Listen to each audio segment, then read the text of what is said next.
So it is 7 o'clock. I will call this meeting to order. Welcome to our regular council meeting for Monday, March the 15th. Let's begin with the roll call. Mr. Teixeira, please. There.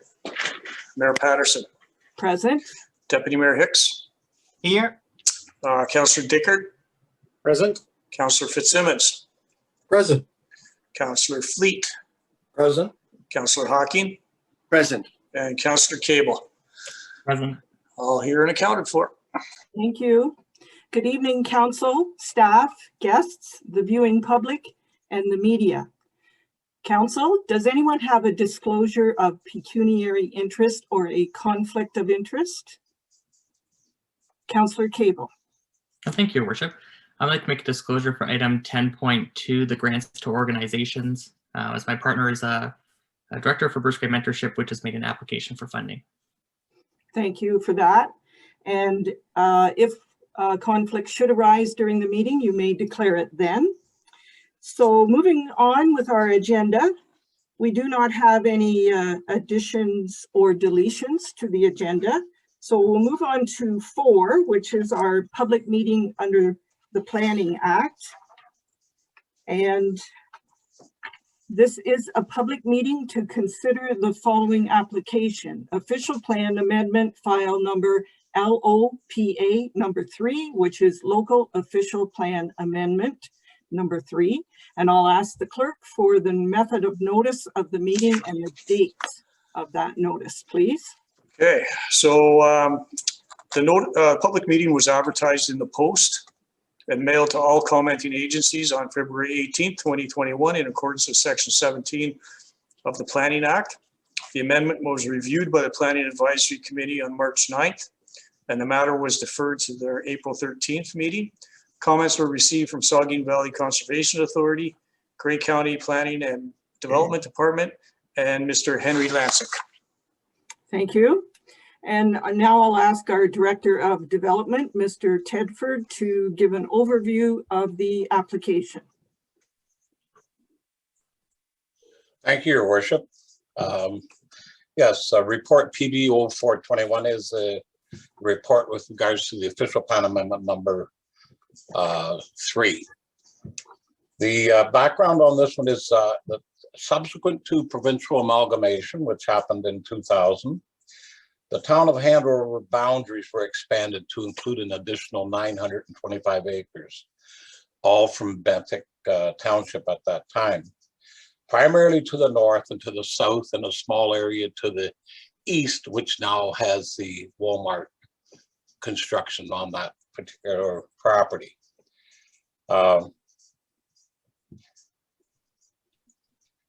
The next planning step in this process after receiving these lands was under direction from the Ministry of Municipal Affairs and Housing, was to create an official plan within the town OP, and also to include a comprehensive zoning bylaw extension out into that area as well.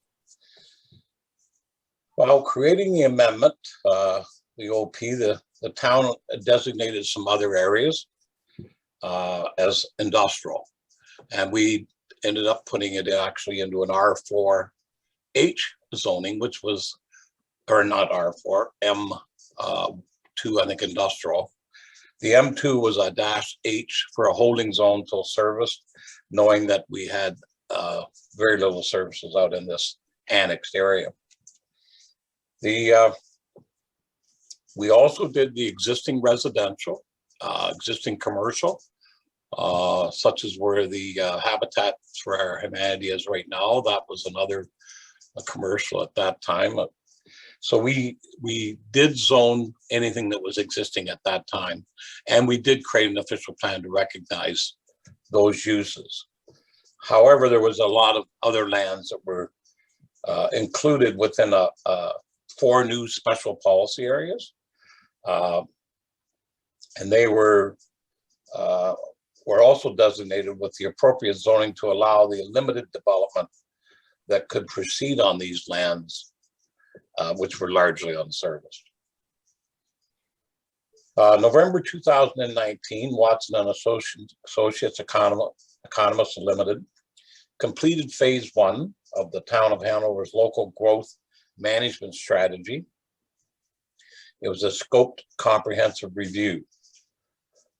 The town had a few of these done before, but this was an excellent job.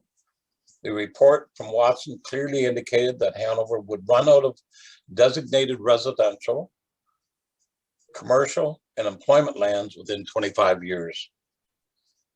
And in an effort to comprehensively and systematically address Hanover's critical land shortage issues, the town retained the services of Nick McDonald, planner with the Meridian Planning Consultants, to formalize and to process and to assemble a team of expertise to study and recommend options to accommodate the town's projected future growth requirements.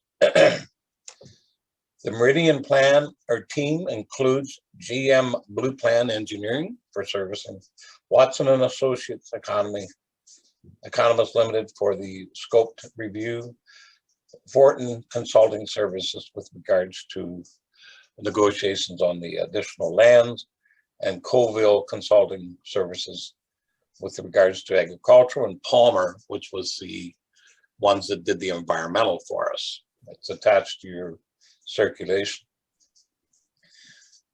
The work referred to as the Town of Hanover's Local Growth Management Strategy Scoped Comprehensive Review, Phase 2 began in February of 2020. An important aspect of Phase 2 is the undertaking of a comprehensive analysis with respect to the ultimate development potential and recommendation land use designations of the town's designated SPAs. There was 4 of them, and we'll get into that later. As this work has been completed, Meridian has prepared an official plan amendment number 3. Nick is here with us tonight. He's prepared a proposal or a presentation with regards to the analysis of our SPAs, including planning, environmental, servicing needs, as well as some recommendations associated to the LOPA 3. As Brian indicated, Planning Advisory looked at this, and also Mr. McDonald made a presentation to Planning Advisory as well. At that time, it was indicated that LOPA 3 would not be including any of the previous housekeeping amendments, which we're going to be looking at, including some of the commercially designated lands being the boundary with, or the line was going to be moved over to include more residential. And in some cases, the residential was under construction, but there was some areas that have questions. It was thought that it could be dealt with, but it was better decided through Nick and through county and through ourselves that we decided to amend OPA 3 by removing any of the housekeeping with regards to the commercial being redesignated residential.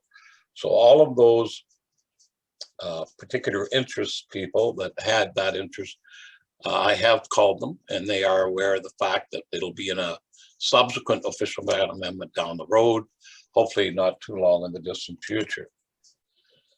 We did receive comments from the Saugeen Valley Conservation Authority. Their comments are somewhat brief. They do agree with everything going out, other than I think they have a problem with the hazard lands with regards to floodplain.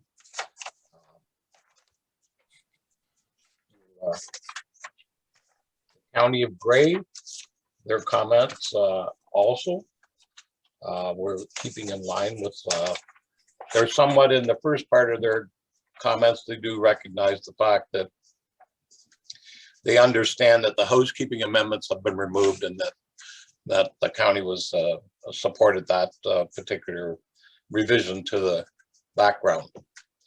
County staff also talked about the hazard lands similar to the Conservation Authority.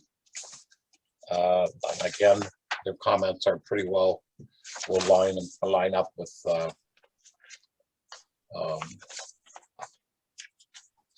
Nick, what Nick has got in his presentation. The planning advisory was deferred their decision. They did listen to it, and we're ready to move forward on it, but I think it was best to defer it until after council and the public meeting. So that's where we're at with that one. And I do have comments from 4 of the property owners, but I'm not going to get into those ones on the, I just wanted to mention the fact that we did receive some comments with regards to supporting the commercial being redesignated to residential.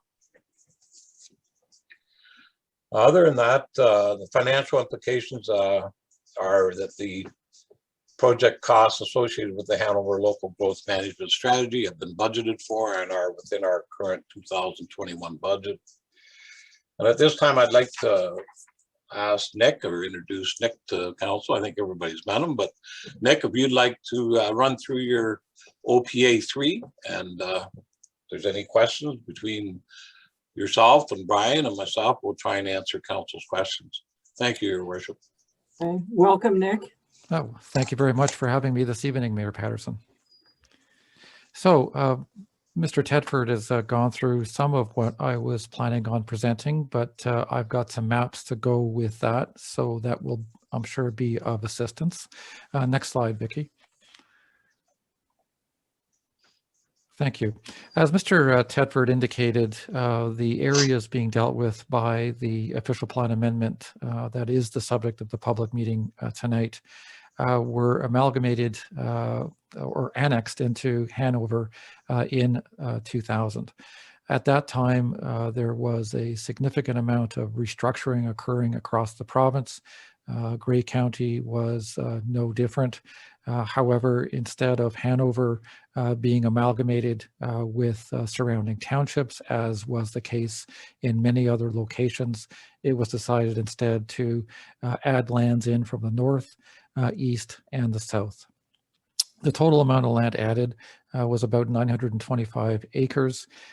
Based on my review of the correspondence at that time, it certainly wasn't the first choice of the town to take in these lands, primarily because of the constraints to the north, which is basically the site of a very large transmission facility and a major transmission line coming from Bruce Nuclear, and lands to the south, which are very much constrained from an environmental perspective, as they're located fairly close to one of the branches of the Saugeen. As Mr. Tedford indicated, lands on the east side that were annexed in at that time are now the site of the Walmart. Next slide. So as Mr. Tedford indicated, the official plan was amended to essentially place the areas in the north and the south within special policy areas. It wasn't necessary for the lands to the east, and they were designated for other purposes, most notably commercial. So 4 special policy areas were created. SPA 1, located in the northeast corner along County Road 28. It was determined at the time that those lands would be 45% residential, 5% commercial, and perhaps 50% industrial. Special Policy Area 2, which is located to the east of the Hanover Cemetery, was determined to be 70% commercial and 30% industrial. And of course, the Horizon Poultry Plant and another poultry operation is in that Special Policy Area 2, and that is probably the reason why that much industrial was identified in that Special Policy Area. Special Policy Area 3 stretched to the east of 10th Avenue, all the way to the town boundary along the bottom. And that was identified as being suitable for 50% residential and 50% industrial. Special Policy Area 4 was applied to the electrical transmission facility and the lines that emanated from that facility. And the only permitted use in those areas was for electric transmission purposes. Essentially, the official plan included these lands within special policy areas, identified what could happen in those areas, but left the actual determination of what could happen to a future official plan amendment, which would be initiated by the town, as is the case this evening, or it could have been initiated by one of the landowners affected, who would have then had to submit an OPA application and ask for whatever uses that person thought was appropriate. Even though the special policy areas have existed for quite a period of time, no one has come forward to make that application. Next slide. So there were quite a few concerns about land supply being expressed by the town for many years, and part of one of my roles for the town is to assist in looking at solving the town's long-term land needs. And one of the things us planners look at is whether the town's land needs can be met within its current boundaries. And with 4 special policy areas being included within the town and with no development on them, it was decided that we should look at those areas in some detail to make sure they were as close to development as possible.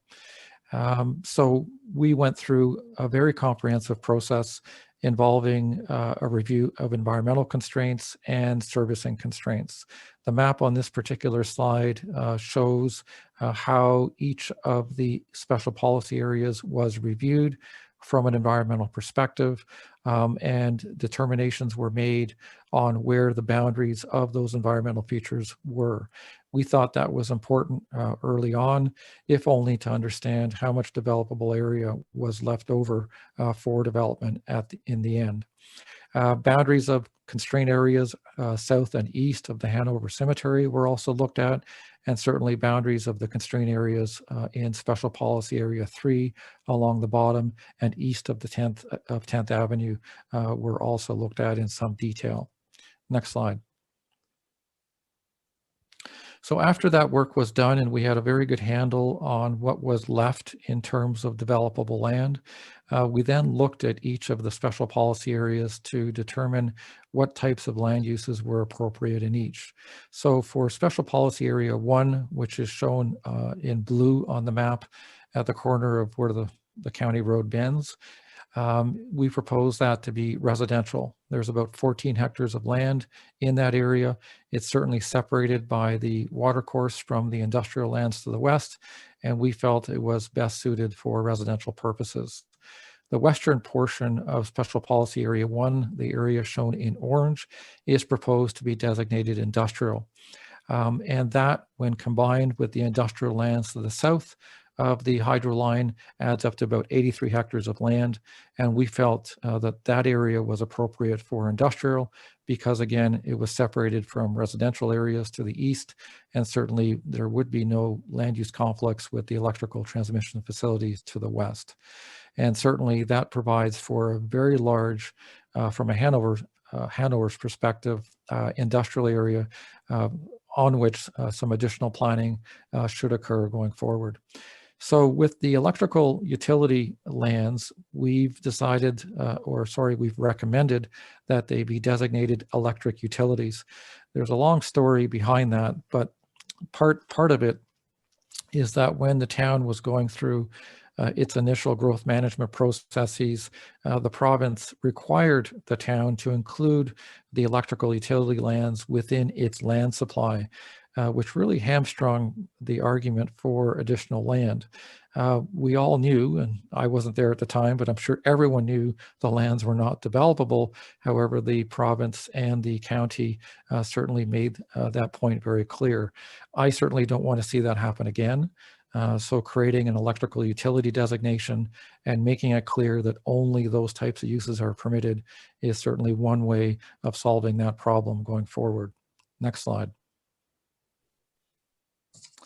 In the south end of the town, we decided to designate the area shown in blue on both sides of 10th Avenue as residential.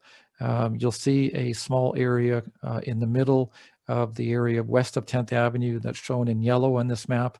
That area is proposed to be designated for hazard purposes, particularly because there is a significant woodland potentially in that location. I'll come back to that in a moment. The county has made a comment on that particular item or proposal. And lands to the north, which is where Horizon Poultry is, and lands to the south, which is the site of a poultry farm, are proposed to be designated future development. And essentially the idea there is that both of these uses, they're probably not in the best locations given what's happened around it. And over time, it's certainly hoped that those uses would find another home. Obviously, they can continue in their current locations for as long as they want. But the idea here is that once those uses cease, a determination of what the land use on those sites should be made through a separate official plan amendment process. And that's what we're recommending at this point. So the area in blue, which is identified as residential, adds up to about 20 hectares in total.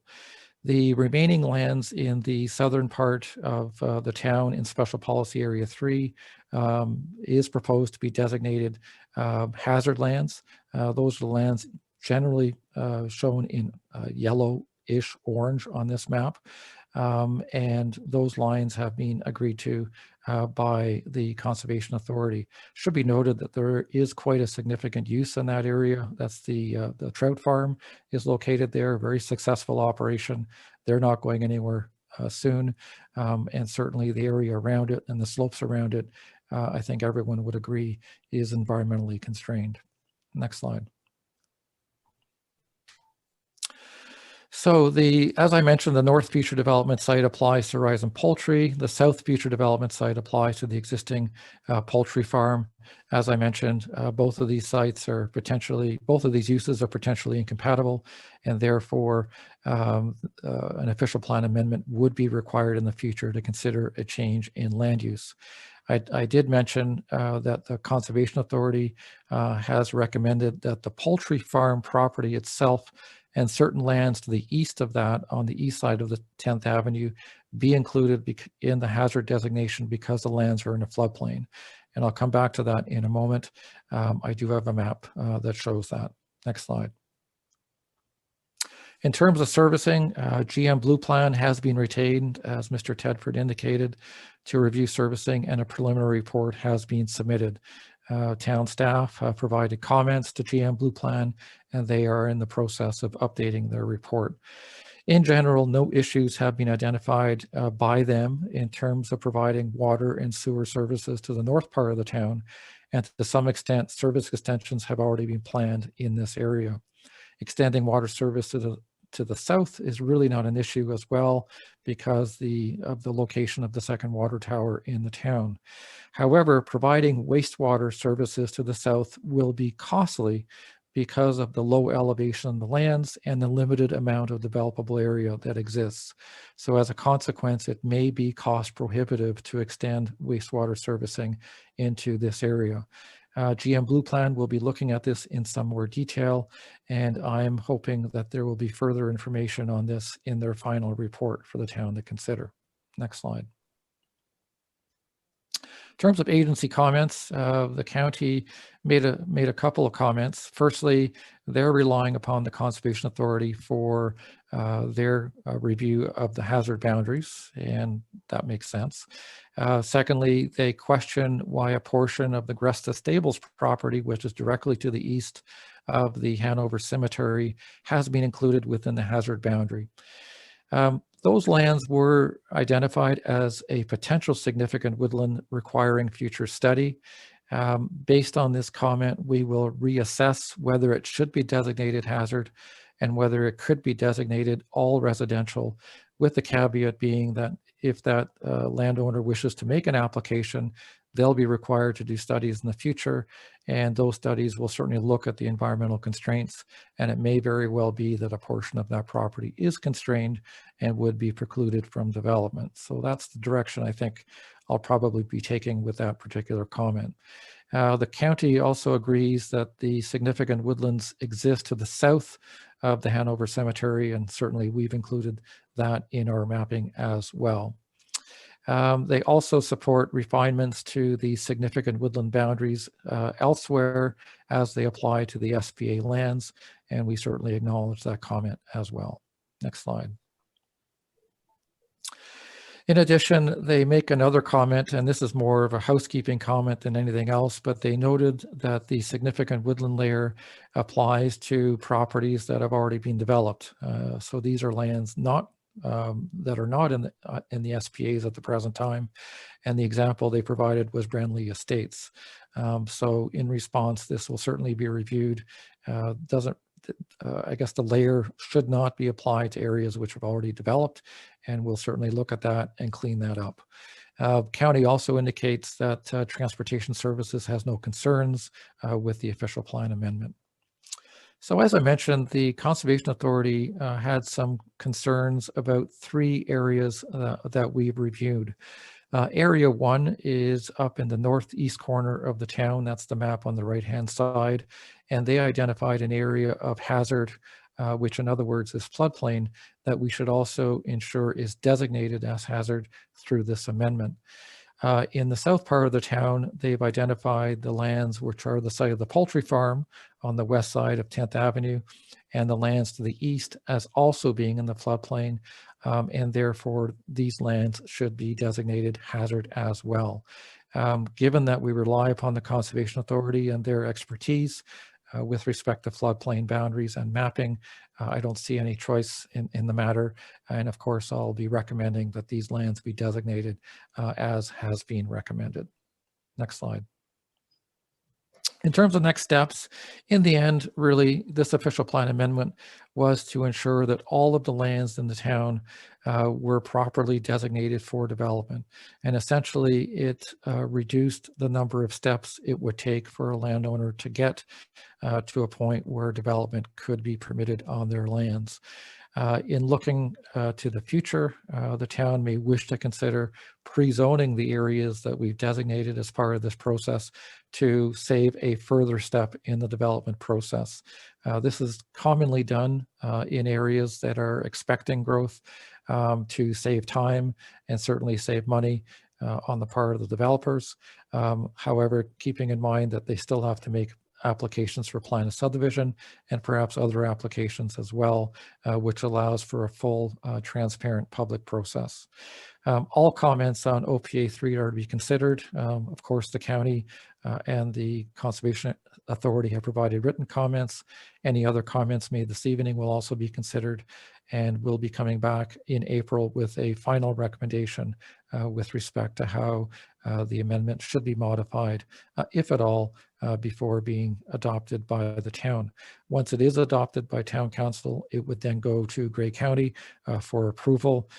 Given that they've been involved throughout the process, I don't anticipate any issues from Grey County on this point, and I'm hopeful that they would be able to circulate and approve the OPA as soon as possible. That's all for this presentation. Happy to take any questions or comments on the proposal.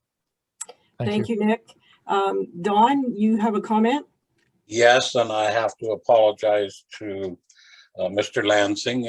I forgot to mention his name during the letters of concern that we received.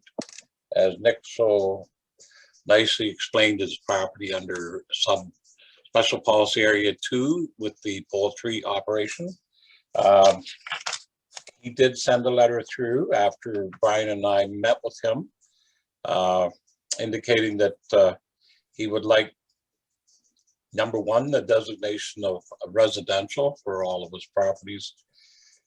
Trees that he planted himself, he would like to see them removed from the woodlot designation. And he would like to continue with the poultry farm until such time that there's a time for major restoration or again, whatever, but understanding that he knows the next major upgrade to those barns would be that they'd probably end up relocating as well. So I just wanted to apologize, and you can attest, I just wanted to make sure that I don't know how I missed them. So Other than Okay. that, I think you've got everything else. All right. So at this point, we'll open it up to the public and then close that and open it up to council. And of course, during either, whether it's the public or council, you can ask Nick or staff any questions. So members of the public will now be allowed to speak to this application. So how it will work this evening, as this is different when we're on Zoom rather than in person. So if anyone wishes to speak, please click on the digital raise hand, that icon, and your participant status will be elevated to panelist, and that will allow you to speak. I'll recognize you. You need to state your name and your address for the record. And then after you have spoken, your status will be returned to viewer, but you may speak again if new information arises or questions or comments. So at this time, I will ask, are there any members of the public who would like to speak? And Vicky, you will have to let me know if there are or are not. I do see one raised hand. I will promote to panelist. Yes, thank you.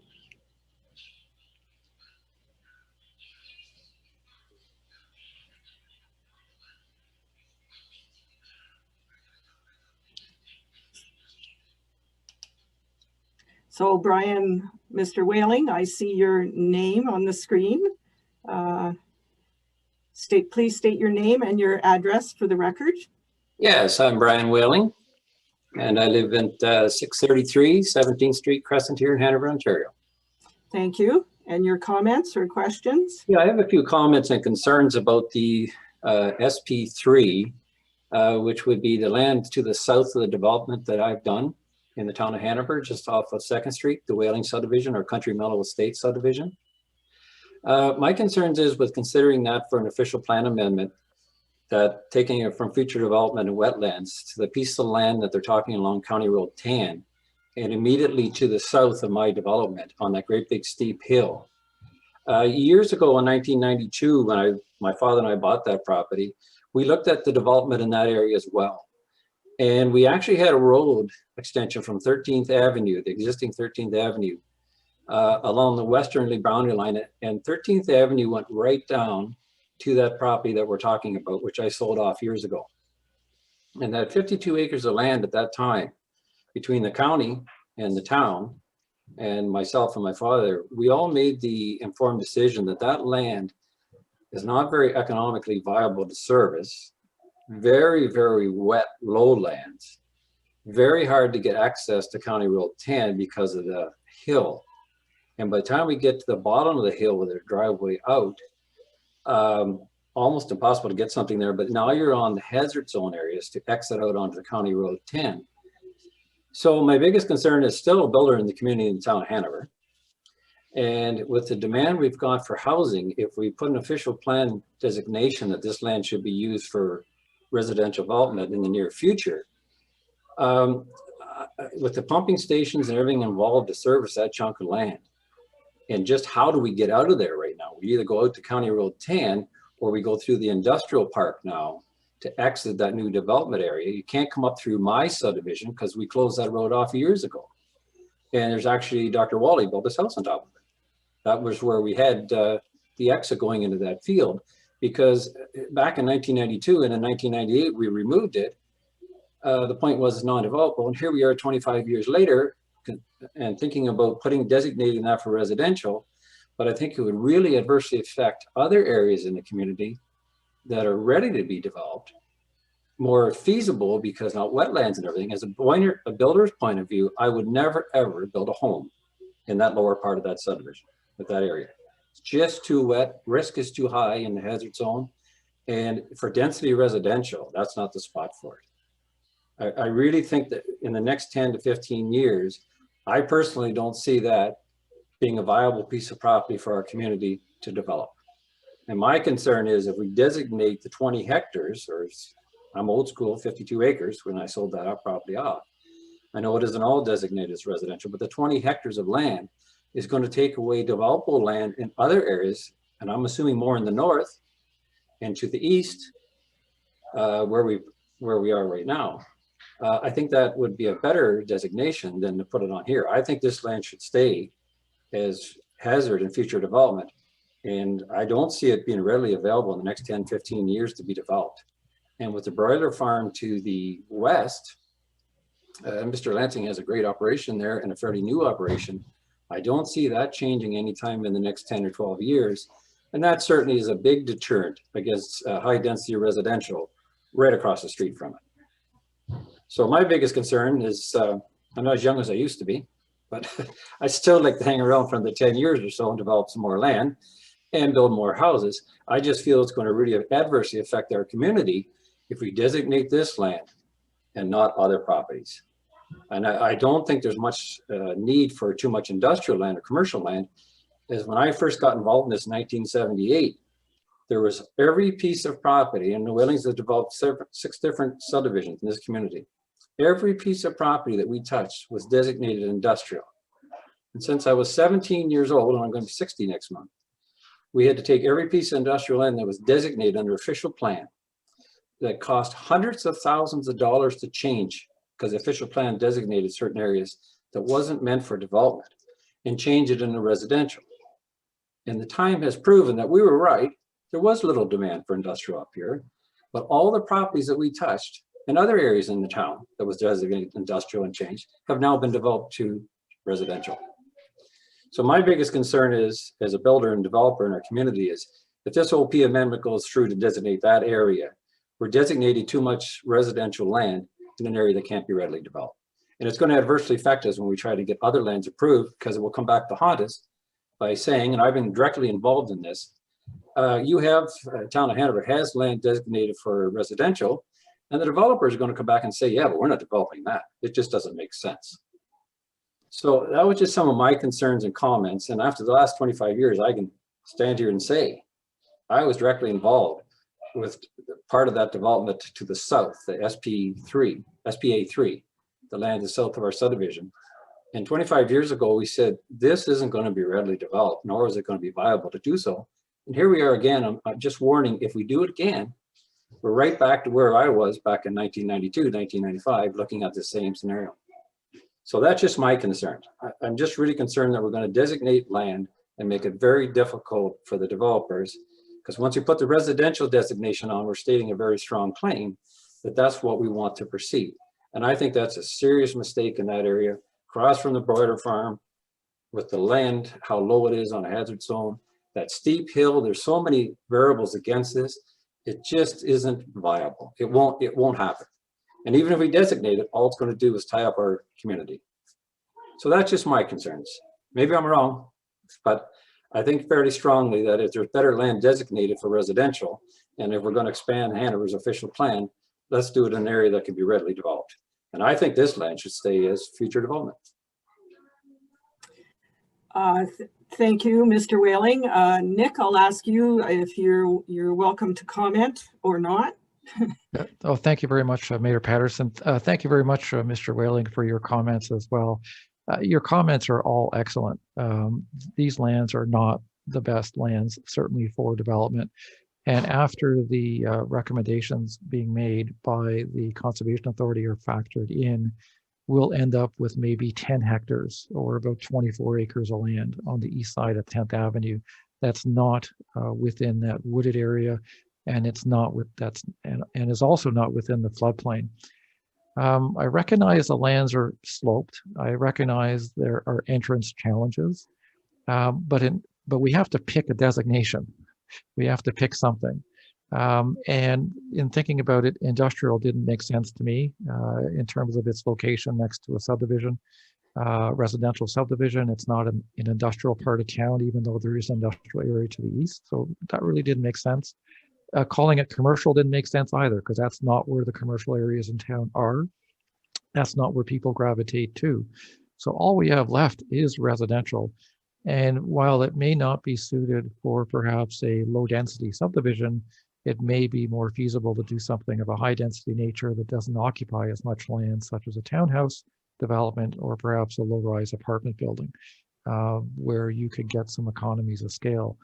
The bigger challenge there is servicing. It's going to be very prohibitive. But the lands are in the boundary and we have to call it something. And that's kind of the struggle we have. We're certainly open to suggestions and what else we can call it. But in looking at the three primary land uses, the residential made the most sense given the location of the subdivision to the north. And also because we're suggesting that residential happen on the stables to the west at 10th Avenue as well. But your comments are well taken. We'll certainly consider them further as we look at this. Okay, thank you. Mr. Whaling, do you have a further comment or you're covered?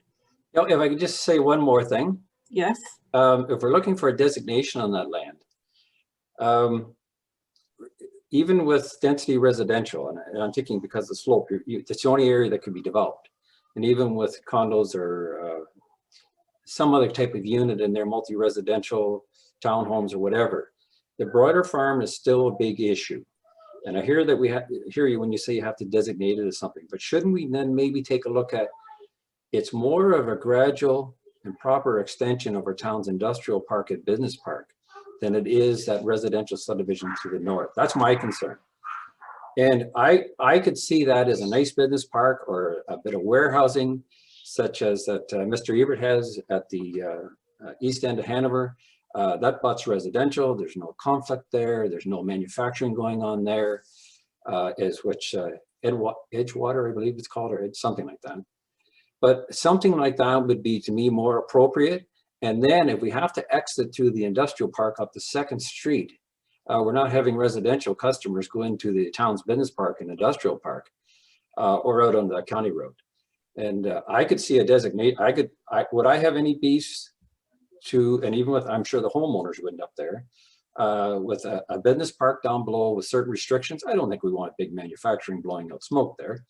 But certainly a business park isn't going to conflict with Mr. Lansing's property to the west, to the Whaling property to the north, the residential, and certainly it will, I think, go right hand in hand with the town's industrial park. And there's certainly a way there that we can get access to it. So rather than designate it as residential, I think it would be more appropriate to designate it with an industrial or business use, or a very light industrial with very limited restrictions or very restrictive use to more of a business park. Residential, we'll never see that in my day, in the next 10 or 15 years or 20 years. And that's my concern, because I've been caught so many times on OP amendments, and I've been caught changing industrial land to residential land, and it's not a very nice process. The development that we're talking about to the north, back in 1992, cost my father and I over $350,000 to change that OP from industrial to residential. In today's dollars, that'd be over $1 million of soft costs. That really sends a small developer for a loop. And that's my concern, that if we designate this land, we have to change it because we can't get other land changed that's good residential land. It's going to come back to affect the whole community. So that's just my last comment. I just hate to put residential on it because we don't know what else to put on it. Okay, thank you, Mr. Whaling. Vicky, I'll ask, is there anyone else who has raised their hand with the hand feature that would like to speak? I do not have anyone else that has raised their hand to address council. Okay, so I would just like to wait a few seconds to make sure no one else would like to speak, and then we will close the floor and open it up to council.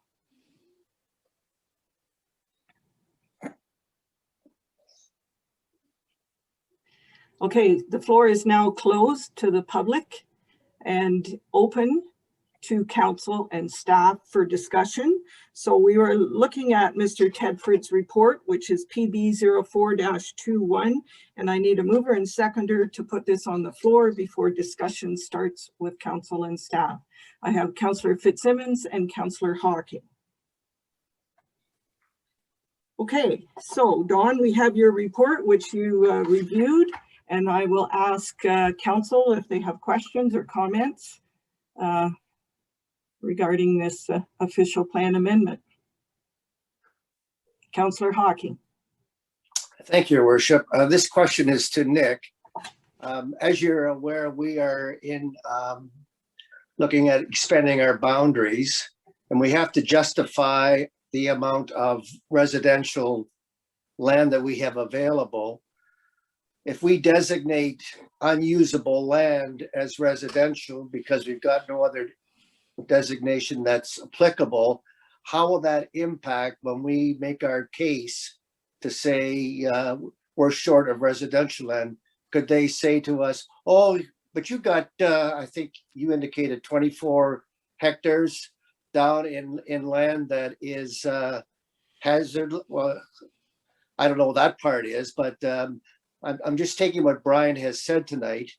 And I also want to echo, I sat in on the Planning Advisory Committee meeting in which you made a presentation.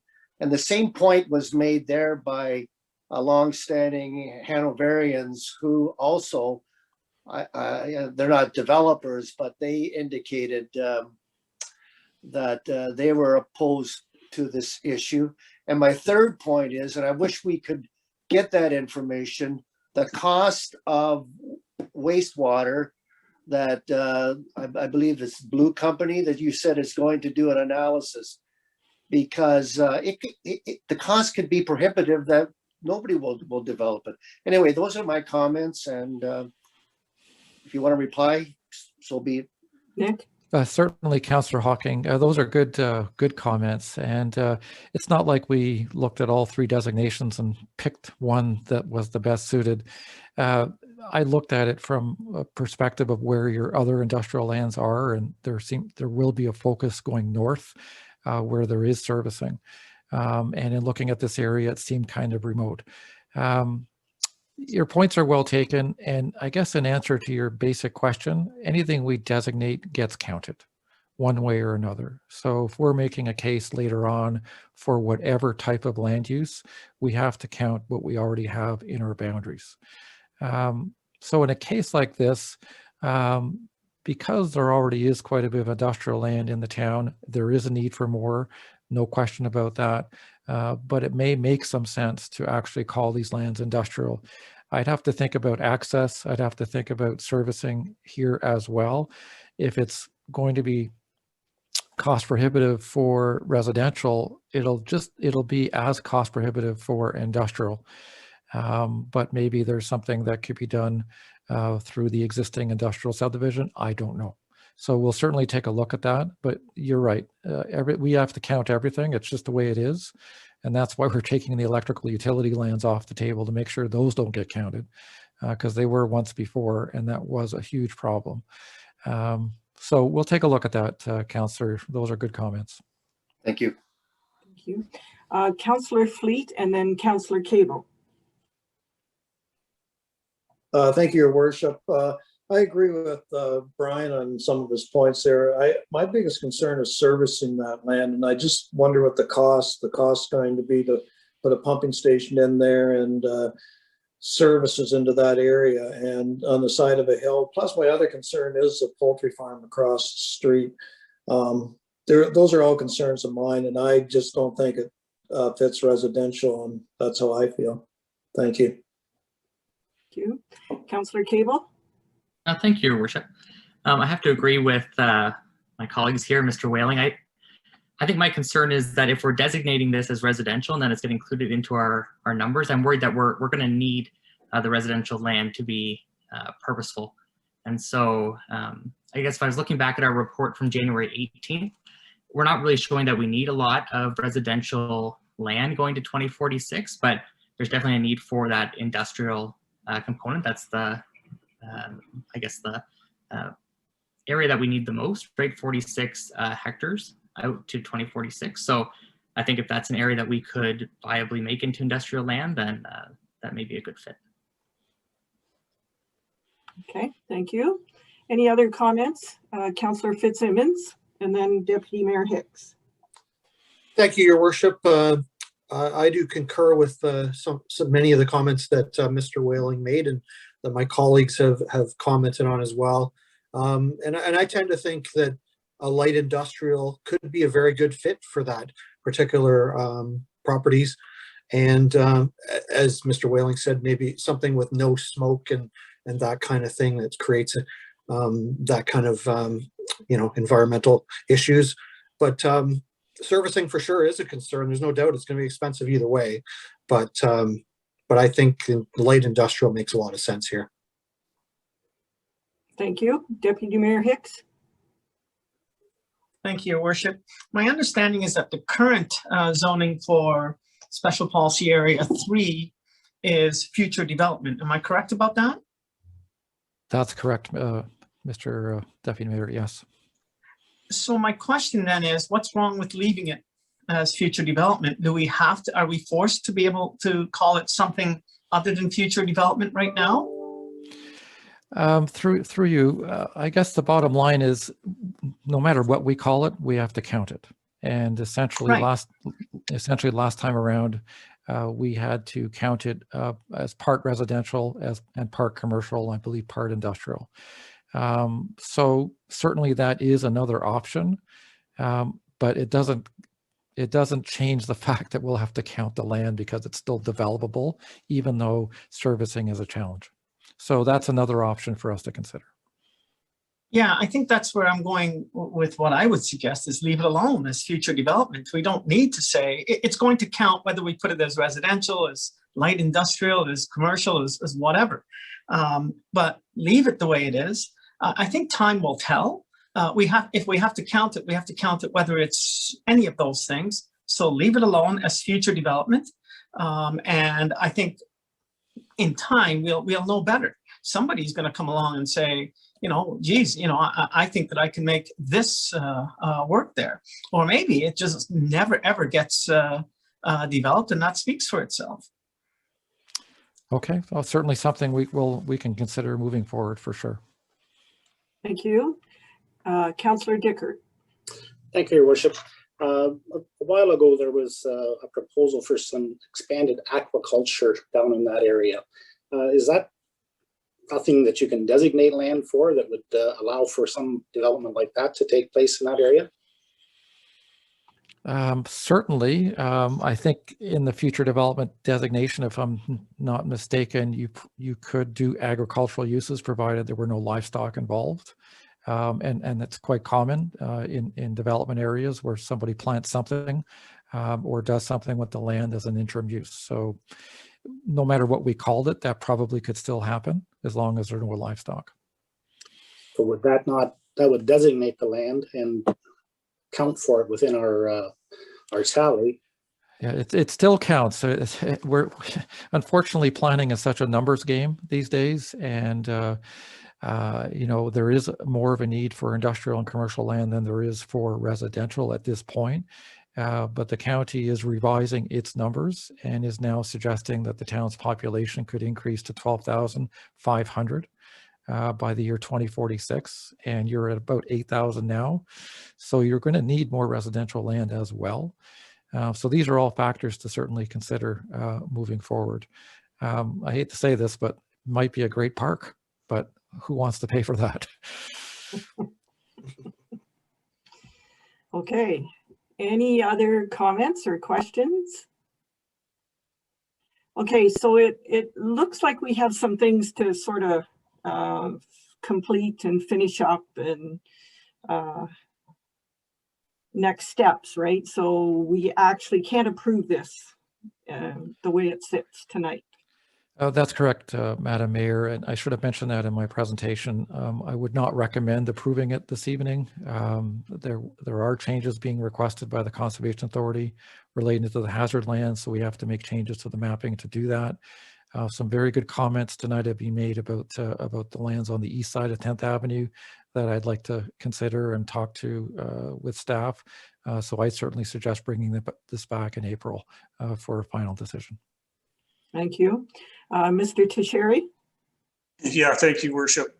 Nick, before you, as a final comment, I wondered if you could just summarize the net result of the SPA exercise with respect to overall developable land compared to the growth management strategy or the scope comprehensive review that Watson and Associates completed in 2020. I think that was kind of the essence of Councillor Hawking's question to a point too. Right. Thanks. So Certainly, Brian. And so at the end of the day, when Watson and Associates did all of their counting, they looked at the special policy areas. And as I went through in my presentation, the official plan currently makes some assumptions on how each of these special policy areas would be used, i.e. Partially residential, partially industrial, partially commercial. And some assumptions were also made by Watson and Associates on the amount of hazard lands that were present, particularly in SPA 3 at the bottom end of the town. So after all is said and done, we've confirmed where all the hazard lands are located. We've made minor modifications to the extent of the environmental boundaries. And in the end, we essentially end up with the same amount of land being available for development in these special policy areas. But what we've done is we've proven that there are undevelopable lands, whereas previously the county would say, well, you have to study those lands in more detail to make that case. So we're still short with these changes about 85, 86 hectares. And the point I was making at the end about the county updating their population numbers is that that number is going to increase because of the anticipated greater population expectation for Hanover, which is expected to grow by about 4,000 people over the next 20, 25 years. So I still think it was a valuable exercise because we had to prove where we couldn't develop, probably more importantly than where we could develop, to ensure we can get our house in order from a numbers perspective. Okay, very good. Okay, so we do have a motion on the floor to receive this report, and in the recommendation it says, in consideration of comments received at the public meeting tonight, that council provide direction. So I'm suggesting that the direction be that it be completed in a more fulsome way and brought back to our April meeting. If that's procedurally correct, I'll ask our clerk that. I think that'll work, Your Worship. Okay. Okay. I mean, at the end of the day, as Mr. McDonald said, he's going to consider all of the comments received tonight. He's going to talk to staff, and we're going to bring an amended LOPA number 3 to the April 19th council meeting, and hopefully for ratification at that point. Okay. Thank you. So it's been moved by Councillor Fitzsimmons and seconded by Councillor Hawking. I'll call the question. All in favor? That is carried. Thank you very much. And thank you, Nick, for everything. You make it sound easy. It's not really easy, but it is a lot of fun to do. So it was my pleasure to be here in front of council this evening. Thank you. Nick. Good night. Okay, next on the agenda is item 5, which is council and committee of the whole minutes. And I have 5.1, which is committee of the whole meeting minutes from February 1st. And I need a mover and seconder to put that on the floor. So I have Councillor Dickert and Deputy Mayor Hicks. And you'll remember that evening, JD Lyons was present as a delegation. He gave us the downtown improvement area budget. We also approved a trail snowmobile request from the Hanover Newstead Snowmobile Club for the remaining of this season, use of the trail in the vicinity of the cemetery. And we received the 2020 annual water quality report. And of course, if anyone has questions or comments, please feel free to speak up. So that's those minutes, and I will call the question. All in favor? That is carried. Thank you. Item 5.2 is the regular council meeting minutes from February 16th. I need a mover and seconder to put those on the floor. And I have Councillor Cable and Councillor Fleet. And that evening, just a couple of highlights. Oh, we approved our interim tax levy bylaw, and we also appointed 2 individuals, Councillor Hawking and myself, to attend with staff all future joint meetings with the municipality of West Grey for our growth plan. So that was good. And I'll call that question. All in favor of those minutes? That is carried. Thank you. Item 5.3 is committee of the whole meeting minutes from March the 1st, and I need a mover and seconder before I highlight those. So Councillor Fitzsimmons and Councillor Fleet, thank you. That evening we had 2 delegations, Principals Integrity, that's the Integrity Commissioner report, which was very good. Also, we had the Grey County Federation of Agriculture with their local update.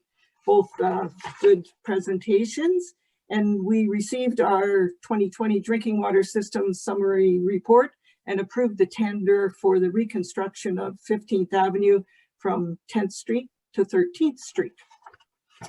So I will call that question. All in favor? That is carried. Thank you. Item 6 is staff reports, and I have item 6.1. This is report CAO 0421. It is council appointments to the Age-Friendly Committee, Heritage Committee, and the Cultural Roundtable, and it's from our CAO clerk, Mr. Teixeira. Brian, please. Your worship, we can have a mover and a seconder, please. Didn't I get that? No, I might have missed it. Thanks for covering for me. Councillor Hawking and Councillor Dickert. Okay, so section 16.1 of our procedure bylaws basically states that all council appointments to our boards and committees shall be made at the required time by resolution. So as a result of some resignations from the town of Hanover's Age-Friendly Committee and Heritage Committee, we posted a notice on our website as well as an advertisement in the February 11th edition of the Post for interested parties. 1 application was received for the Age-Friendly Committee and 3 were received for the Heritage Committee by March 5th. A member of the Cultural Roundtable has also taken a leave of absence.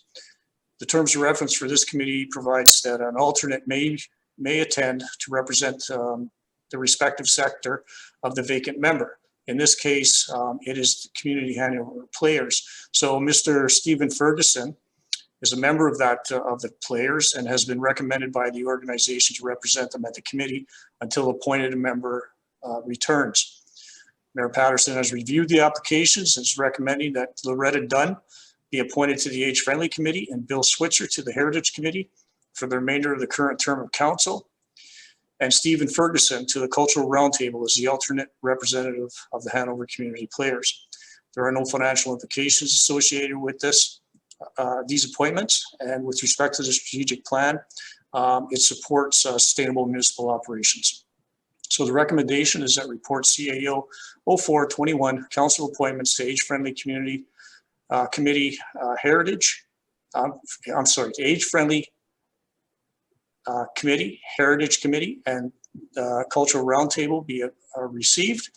The council appoint Loretta Dunn to the Age-Friendly Committee, Bill Switzer to the Heritage Committee for the remainder of the 2018-2022 term of council, and that Stephen Ferguson be appointed to the Cultural Roundtable as the alternate representative of the Community Hanover Players. Thank you. Any questions or comments? All in favor? That is carried. Thank you. Item 7 is Committee of Council Minutes. And we have 1 resolution or 1 motion will cover 5 sets of minutes. This is 7.1 is the first one, but we need a mover and a seconder for those 5 sets. So I'll take Councillor Fitzsimmons and Councillor Hawking. So the first one is the Economic Development Committee minutes from February 17th. Councillor Hawking. Thank you, Your Worship. If I may, I just want to highlight some of the areas. The first one being the Saugeen Connects. There are 2 bullets there, and webinar series. And I'm pleased to say that one of the participants of the 14 is a Hanover business person, and they've also have become involved in the succession setup that Saugeen Connects, because this person is retiring and the business is going to be up for sale. So this person is utilizing April and Saugeen Connects. The second one were 20 people enrolled, and 6 of those were from Hanover. The community improvement plan, we all have heard about that, and April's played a very big role in that. And then I'd like to highlight sort of the attractions campaign, because this week we are having the consultant who is BC Hughes. We've employed this consultant, I believe he's from Shallow Lake, and he and his associates are going to give a presentation to the Cultural Roundtable and the Economic Development Committee at the same time. We're bringing both of those committees together on March the 17th, and he's going to talk about HIP. HIP is an acronym for Hanover Innovative People's Program. And we have 4 sort of silos from that. And if I can just refer to my notes so I don't mess it up. We have an apprentice silo, which will deal with youth. We have a matchmaker silo, which will be doing sort of, as it says, cultural assets with people of interest. We have the Vegas North, which is our entertainment sector. And we have Startup Sarah, which is focused on entrepreneurs. This is a program that has got great potential, because not only does it have an attraction element to it, it also has a retention element to it. And we're going to leverage our resources as a community and our cultural assets to make this a full-fledged program across our community. So I'll be able to give you more information after the presentation this Wednesday, as I said, to the Cultural Roundtable and the Economic Development Committee. We always have a few information items. We had a Launchpad update, Chamber of Commerce update, and the last one is the Saugeen Municipal update. And as at that point in time, we were focusing on the snowbirds, but as I mentioned, that has been postponed for a year. Hopefully we can get back on their agenda for next year. There was just too many hurdles with regard to COVID-19 protocols for us to make that work in a way that would be appealing to our greater community. So those, oh yes, and finally, pardon me, Brian gave the economic development update on our town's growth plan and answered questions. And I'm open to any questions, Your Worship. Okay, thank you. I don't see any right now, so we'll move on. 7.2 is the Heritage Committee minutes from February 18th. Councillor Fitzsimmons. Thank you very much, Your Worship. That particular meeting, there was much discussion about continuing the sign placards that that the committee puts to various businesses and buildings that you know, just tells about the heritage and who was the original owner and what the date was and that kind of thing. So they're working on some more of those for the town. They're also talking about possible expansion at the P&H Center in the former CIP office there, just adjacent to the lobby. So they're taking a look at potentially having ongoing displays that would maybe rotate out every few months or that kind of thing. So there's certainly just some discussion going on about that, which is obviously fairly underutilized at the moment. And of course, there's notation about looking for a new Heritage Committee member. And of course, in 6.1, we just appointed Mr. Bill Switzer as that member. So that was pretty well the highlights of the meeting. Very good, thank you. Item 7.3 is the Parks, Recreation and Culture Advisory Committee minutes from February 24th. Councillor Cable. Thank you, Your Worship. The Parks, Rec and Culture Advisory Committee met on February the 24th. From our staff report, so the P&H Center reopened on February the 22nd for the walking track and aquatic programs. I had the pleasure of being there yesterday at the pool, and it was certainly a busy spot. Great protocols and things in place, but it's a wonderful place to be for people that are looking to get out with their family, and you can now book a spot online, which is also kind of a nice change if you're going to the P&H Center. Aquatic staff recruitment is underway, and hiring for the fall is currently happening, and resumes are due this Friday for anybody who might be interested in that. We discussed a family day, which of course we've discussed here as well, and it was a great event back in February. For items for direction, we continued to discuss the parks assessment, which we had discussed last month, and Sherry will be bringing back some recommended objectives for the committee to review this month around the parks assessment. We discussed summer camp programs, which there's a report coming further in our package about that. And we continue to discuss the idea of the P&H Center marketing opportunities, and a list of some potential projects will be coming back at our future meeting as well. Okay, very good. Thank you. Item 7.4 is the Emergency Management Program Committee minutes from March the 3rd. Chief Deniger. Thank you, Your Worship. So as you said, on March 3rd, we met. All the committee members were present for the meeting. We reviewed the emergency incidents to date in 2020. Of course, we continue the state of emergency for COVID-19, and presently we're meeting every 2 weeks as far as the emergency control group. And we spent some time discussing the vaccine hub and how to make sure that that is going to continue to be effective. We reviewed the statement of emergency, which continues to be valid. We reviewed the roles within the emergency control group. We also discussed talking about moving the meetings to every 3 weeks. We talked about updates that were required in 2021 to the emergency management plan. We reviewed the call tree for activation of the Emergency Operations Center. We reviewed minor changes in the Operations Center setup and additions to the plan that will make it more effective. We approved the CEMC and alternates. We also discussed the critical infrastructure list and the fact that the county is helping to work on some solidification of the information to make it more effective. Training, we discussed training in 2021, and we looked at public education activities that will take place during the year, and there was very limited additional information to add at that point, and we closed the meeting at 10:51. Okay, thank you. Okay, and of course, if there's any questions, please just speak up. Item 7.5 is the Planning Advisory Committee minutes. Councillor Fleet. Thank you, Your Worship. Planning Advisory Committee met on Tuesday, March the 9th. I'll just go over some of the highlights. Number 4, the official plan amendment, LOP. Number 3, Don and Nick have pretty much covered all of that. So we can, they brought that forward to the committee.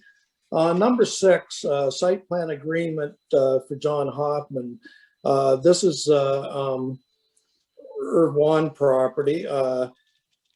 They're looking at building apartment buildings, condos. The committee members are very receptive to the concept plan and offered suggestions such as redesigning the parking area for commercial usage along the front. And they're talking about clubhouse, pool tables, community hall, bingo hall, banquet hall, etc. This would be a great addition to that piece of property if they can find the right developers. Number 8, Saugeen Cedar Heights West subdivision, zoning bylaw amendment number Z2-21 2501563 Ontario Inc. Ron Davidson. His office filed a planned subdivision with County of Grey on the same day as the submission of the Town of Hanover for a required zoning bylaw amendment application.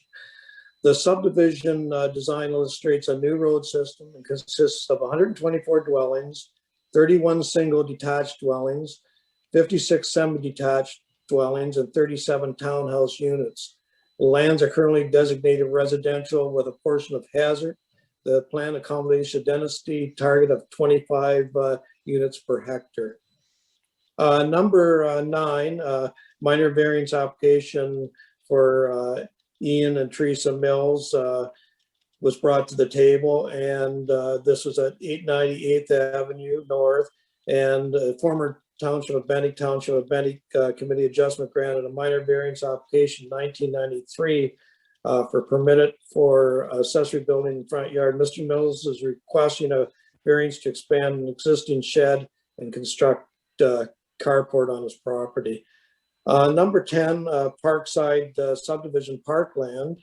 The committee members agree that the matter must be addressed in the near future, and a decision regarding the sale or surplus parklands needs to be considered.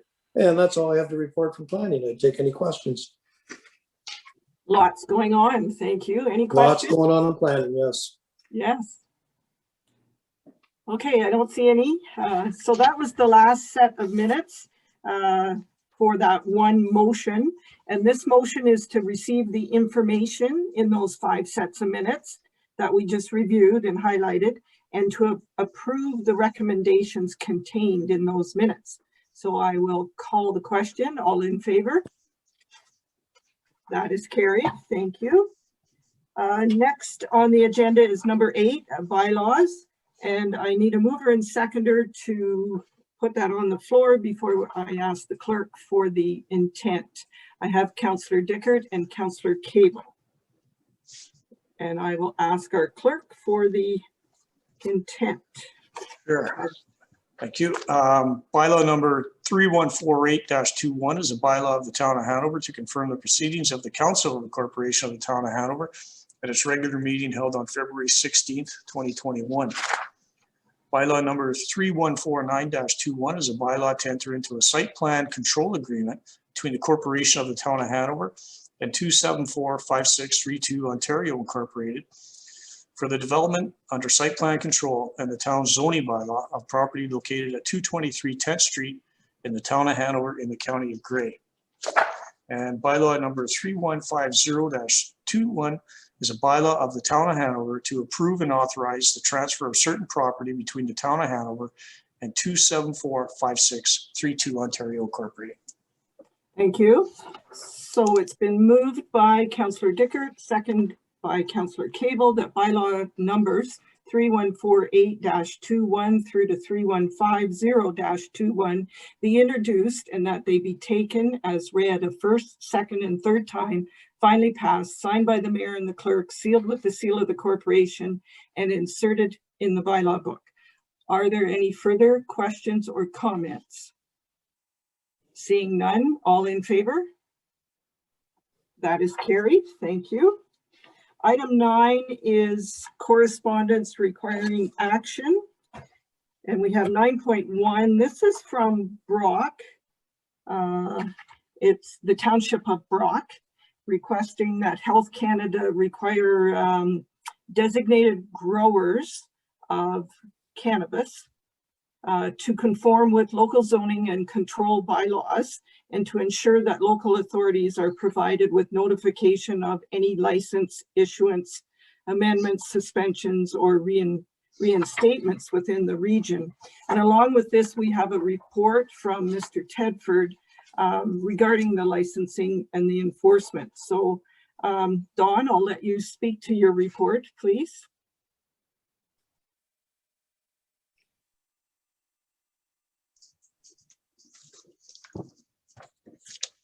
Thank you, Your Worship. Yeah, after reviewing the resolution number 22-2 from Brock, it was interesting to note that we were going through the similar situation with regards to cannabis retail stores in Hanover. The background on this one, again, like I say, after reading the report, and that it talked about a few things in there, such as providing lawful authority for police agencies. Well, there was some discussion with regards to our police saying that that authority is there, but again, it's I don't think it's clear for everybody involved. So after reviewing the resolution, I would agree that the need to be more accountable to municipal government and police services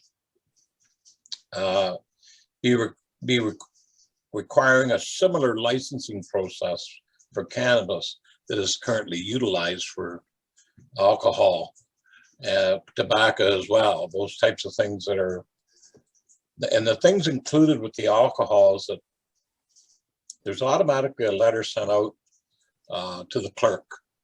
And that letter is usually asking for if there's anything that's come through the clerk's office, whether through council or whatever, with regards to a licensed establishment being licensed. Then a letter is sent off to the chief building official to confirm that the appropriate zoning and that the building permit for occupancy, public washroom, stuff like that can be complied with in order to receive the liquor license. And a letter is also always required from the fire chief indicating that he had no concerns either with the property being licensed. That's a standard practice that's been around as long as I've been in my job as a building official. And it works very well for everybody involved. Where there is no oversight from the municipality, it creates uncertainty as to whether these new cannabis retail stores are following the appropriate protocols as established by Health Canada. Furthermore, as a zoning administrator for the town, I have received no correspondence with regards to establishing these cannabis retail places from the owner, either the tenants or the licensee, or either from Health Canada. Has nothing come through to myself. No requirement for input from the local government and authorities is a major concern for the general public and for everyone else affected by the Cannabis Act and the Health Canada registration and licenses. It would appear that if all controlled substances are to be treated in the same with owners, operators, and the public in the manufacturing, delivery, and sales, then something has to change with the above noted matter. So the recommendation is that council do support this resolution by Township of Brock 22-2, and that the letter be forwarded as such, stating that we do support them. If there's any questions, I'd be pleased to answer them. Thank you. Any questions for Dawn? Comments? Are you in favor? Councillor Fitzsimmons. Thank you, Your Worship. I was just going to say that it's really disappointing the lack of this communication channel, as they refer to in the Brock letter, between Health Canada, the town of Hanover, and the police. There's nothing happening there, and no oversight locally. It's insane, really. Yes, it would be nice to I'll have them send us the information then, instead of us checking that website all the time to see what's going on in our community. Councillor Hocking. Yes, I just want to thank Don for taking the initiative to write this letter, and I totally support it. Well done. Thanks. Okay. So we need a mover and seconder if we're going to support this resolution and forward the our support to them. So I have Councillor Hocking and Councillor Fleet. All in favor? That is carried. Thank you. Thanks, Dawn. Okay, 9.2 is a resolution from Lake of Bays in Muskoka. They want us to support this resolution about reconsidering the capacity limits for restaurants during COVID, depending on what level. And after looking into this, Lake of the Bays is in the red level. So they can only have 10 people, 10 customers in a restaurant, whereas we're in green protect. And as long as we have 2 meters or 6 feet, as long as the restaurant, the capacity is there, they can have 10 or 20 or whatever they can legally support that 6 feet. So I'm wondering if we really need to discuss this. Just your thoughts? I see 1 no. Second no. We'll note and file. Okay, good, thank you. So before we go into reports and correspondence for information, let's take a 6-minute break and be back at 8:30. That just gives you time to stretch your legs and your back fleet. And there he is. I'm back. Yes. All of council is present, so we will continue. So item 10 is reports and correspondence for information. The first one, 10.1, is report DCS 0621. It's the 2020 council remuneration and expenses. It's from Chris Walker, our Director of Corporate Services and Treasurer. Chris, please. Thank you, Your Worship. This is a formality as per section 284(1) of the Municipal Act that requires the treasurer on or before March 31st to provide to council an itemized statement on remuneration and expenses paid in the previous year to each member of council in respect of his or her services as a member of council or any other body, including the local board. And we also have to report on any remuneration and expenses paid to any other local board members. And you will remember that several years ago, we stopped paying for committees, and the only ones that continue to receive stipends are the Police Services Board and the Library Board. And attached to this report is the 2020 Statement of Remuneration and Expenses. And you'll see on there the total that the actual town of Hanover covers for remuneration, as well as any travel and convention. I think there was 1 or 2 actual conferences last year in January, February that actually occurred. And then after that, everything went to COVID related. So there really wasn't a lot of travel and convention. And then there's one column that also shows the other for a couple of council members. And that's because they were on either the Police Services Board, Saugeen Valley Conservation, and or West Ontario Board of Directors. And then there's a list of also the board members to the Police Services Board in Hanover Public Library. And part of the strategic plan is that it's for municipal operations. Again, this is formality, it's just for information purposes. Okay, thanks, Chris. If there's any questions, please let me know. Item 10.2 is report DCS 0721, 2021 grants to organizations. It's from Chris Walker, our Director of Corporate Services and Treasurer. Chris? Thank you, Your Worship. Council may remember in our budget deliberations at that time, we earmarked $12,000 towards grants to organizations. And at that time, we didn't have any applications. Since that time, we have received several. And I have attached a summary of that. And to date, we have provided $6,500 worth of donations, which leaves us approximately $5,500 left. This is again just for information, and it's part of the budget, so that you're aware of who was getting the requests and who was getting the donations. Good, thank you. Councillor Hawking. Thank you, Your Worship. Chris, how come the Bruce Gray mentorship program was cut in half? They always request 5,000, and they don't warrant the 5,000 because it's not just for Hanover, it's for the surrounding area as well. And there's a formula that we do when we do locations and stuff. 5,000, they'd have to come to council and do a presentation if they want more than that. They have to follow the policy. I see. Okay. We're basically, we've given them about 1,000 more than we used to give to the Big Brothers Big Sisters. That used to be based on sponsorship of a child. So we have provided up to 2,500 for the last couple of years. I think I've shown you there that we've done, they have requested 5,000 for the last 2 years. Prior to that, it was around 3,000 or so, and they keep asking for more and more every year. Okay. We only have so much according to the policy. So, but there's money that's hasn't been allocated, but I guess we got a whole year to go, don't we, for That's grants. Correct. You got to remember we're in the COVID era right now, so a lot of these organizations that would normally request money are not having their events. So that's kind of why there hasn't been a donation gone out so early this year. Okay, thank you. You're welcome. Okay, thanks, Chris. You're welcome. 10.3 is report FI 04-21. It's the monthly activity report for fire for February, and it's from Chief Deniger. Chief? Thank you, Your Worship. I think Vicky, my video might be off. Anyway, so as you can see in February, we had 8 calls total, which was a significant decrease from previous February's. You could see that false fire calls, fires, and rescues were all rated number 1 at 2 calls each. Annual calls to February, we had false fire calls, medicals, and rescues being number 1, and fires and other being number 2, for a total of 19 calls to the end of February. We did not have any inspections. We are restarting our inspection process now after the lockdown. We did do 1 alarm for life visit.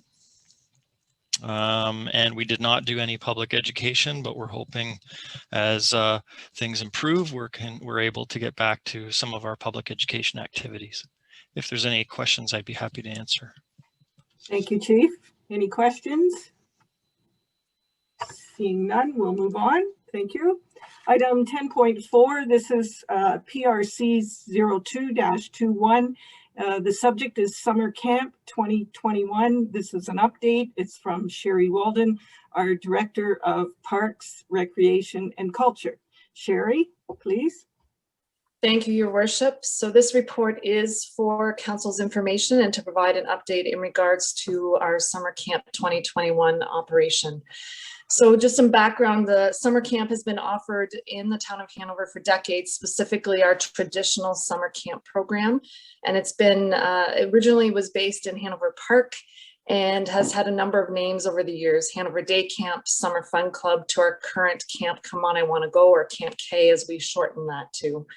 This traditional summer camp program is for those children between 5 to 12 years of age, and our Camp K specifically for 5 to 9-year-olds, and our Teen Adventure for 10 to 12-year-olds. And we operate usually, depending on this how the summer calendar falls, 7 or 8 weeks of camp.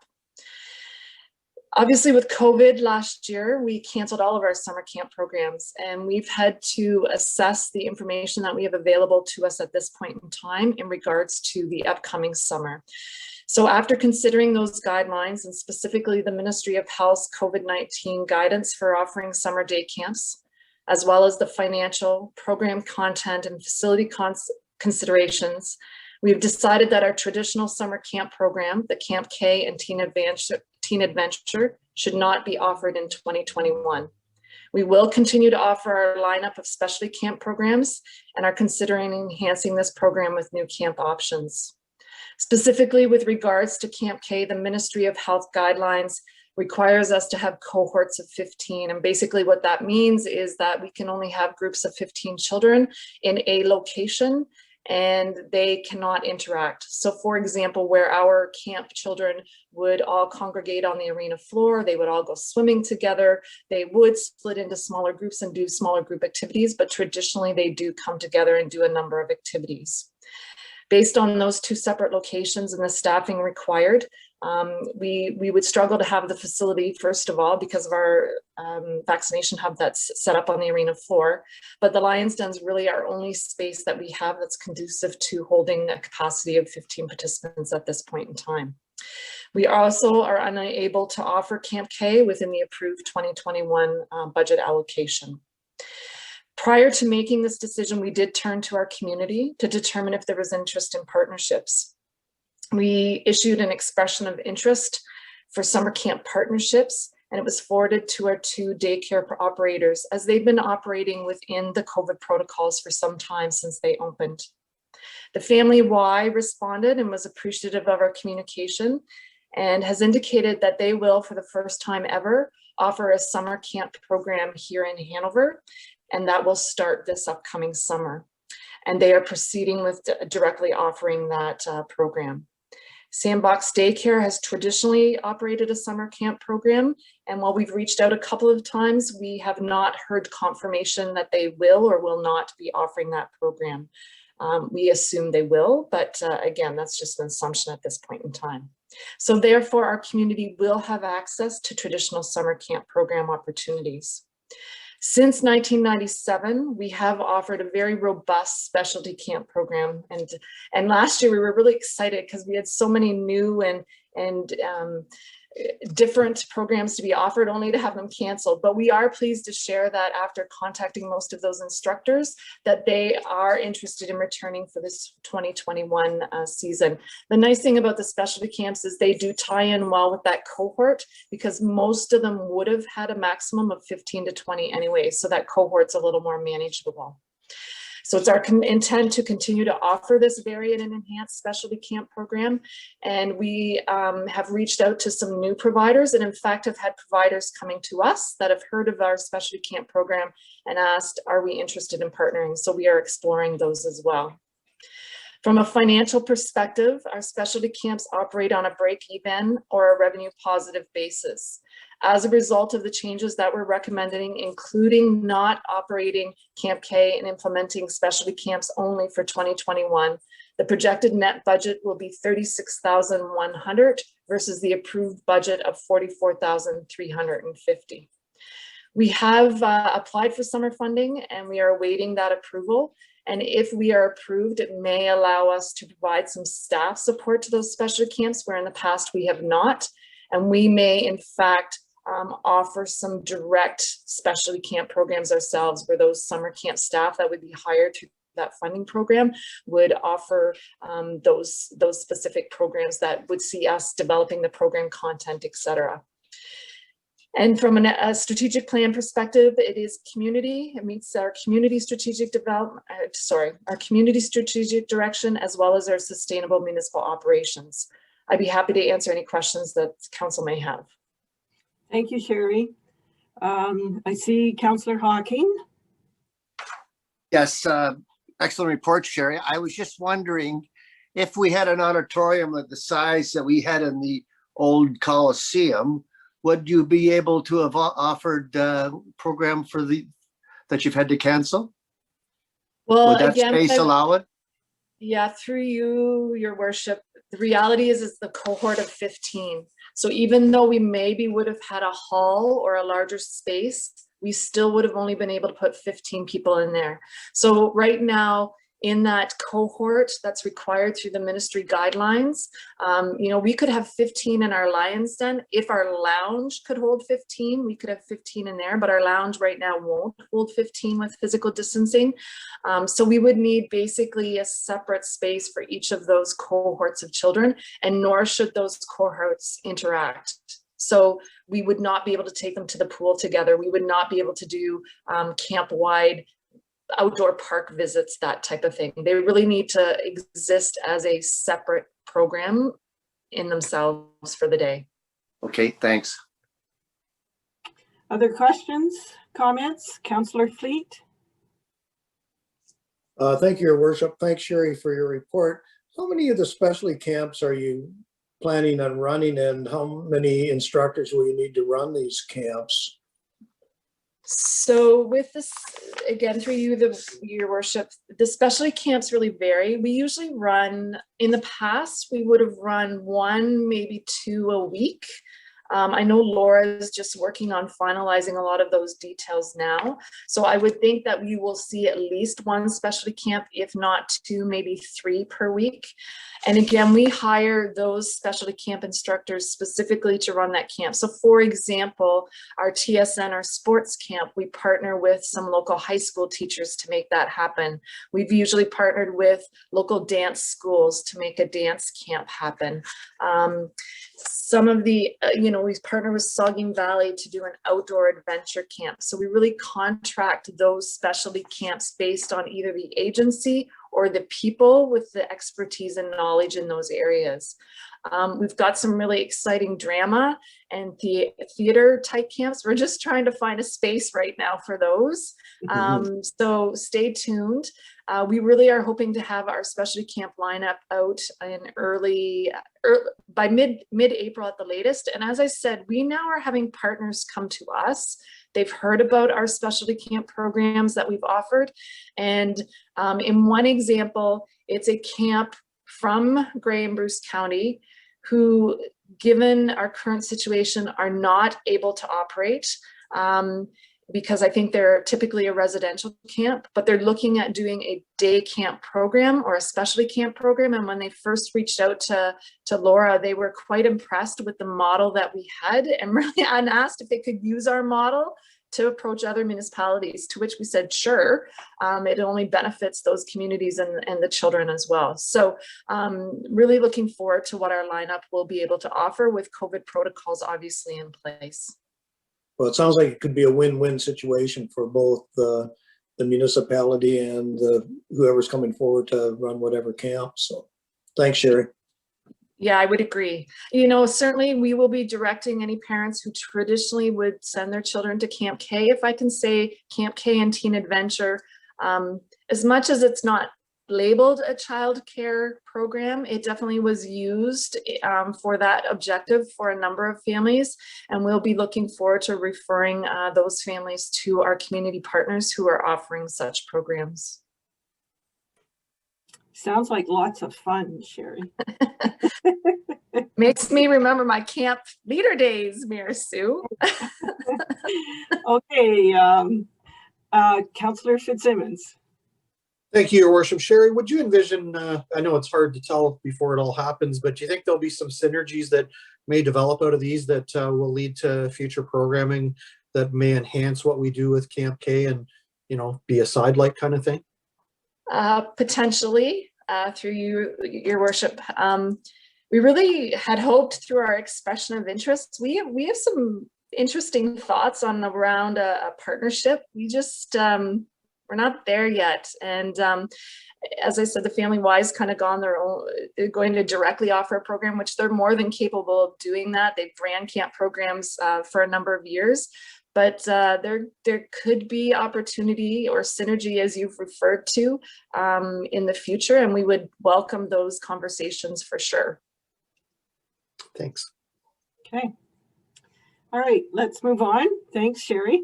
10.5 is the Launchpad Board of Directors. There's 2 meetings, November 9th and January 18th. Deputy Mayor Hicks. Thank you, Your Worship. So the first meeting was a meeting on November 9th, and everyone will remember that was prior to the Christmas lockdown. And some of the highlights from that meeting was a review of our, I'd call it a mini review, frankly, of our strategic plan, looking at our mission, vision, and values. We were working at that time to establish a reserve fund policy, and we used a model, frankly, for establishing a reserve fund, and the Investing in Hanover Fund became the model for an Investing in Youth fund that we would like to do a similar thing to what the town of Hanover does, which is direct funds towards future investments for youth through Launchpad. I believe. Oh, yes, and quite exciting. We had a consultant slash coach who, boy, she is just fantastic, who is now working with us to help us around fundraising initiatives. There'll be more to come on that, but I can tell you that preliminarily what I've seen from her, she's just dynamic and fantastic, and hopefully great things will come from that association. The second meeting was on January 18th of 2021. And some of the highlights of that meeting was, again, working on our year-end financials. And we did approve that. We did finally approve our reserve fund policy and directed some funds for the first time towards the Investing in Youth fund. And dealing with having to now recruit new board members, because we've got some very, very long-standing board members. Savannah Myers, who's been there from day one. Well, her term is up, and actually she's now gone. She attended her last meeting, and at the end of this year, we'll also be losing our chair, Dave Barrett, once again. His term has expired, and it's time for fresh blood. So it's both good and bad. I think some of the downfalls of some boards is you keep hanging on to your board members, and you get the same ideas and never anything fresh. And this kind of forces you to bring in some fresh blood, have those people exit. They can come back, I suppose, and hopefully they will. But anyways, we'll be looking at recruiting new board members. That's it, unless anyone has any questions. Thank you, Deputy Mayor. I don't see any questions. All right, 10.6 is the Police Services Board meeting minutes from February 22nd. We did not meet in January, so election of the chair and vice chair was held at that meeting. Don Smith was re-elected as chair, and Rick Hopkins is the vice chair, and our secretary, Catherine McKay, was reappointed. She does a very good job. Just a couple of items for interest. The partnership with the Canadian Mental Health Association is working very well. Chief Knowles speaks very highly of this partnership. There was a soft launch on February 22nd of the website for the police. So there will be an official launch coming up, but they're just ironing out all the bugs, making sure the links work, and just making sure all the I's are dotted and T's crossed. And the board thanks this council for their support of endorsing the municipal police service. They were very pleased. And the board reduced the 2021 budget by the $40,000 as this council had returned the budget to the police board, and they did reduce that down to 0%, I guess you'd call it. So unless there's any questions, I can move on. Okay, thank you.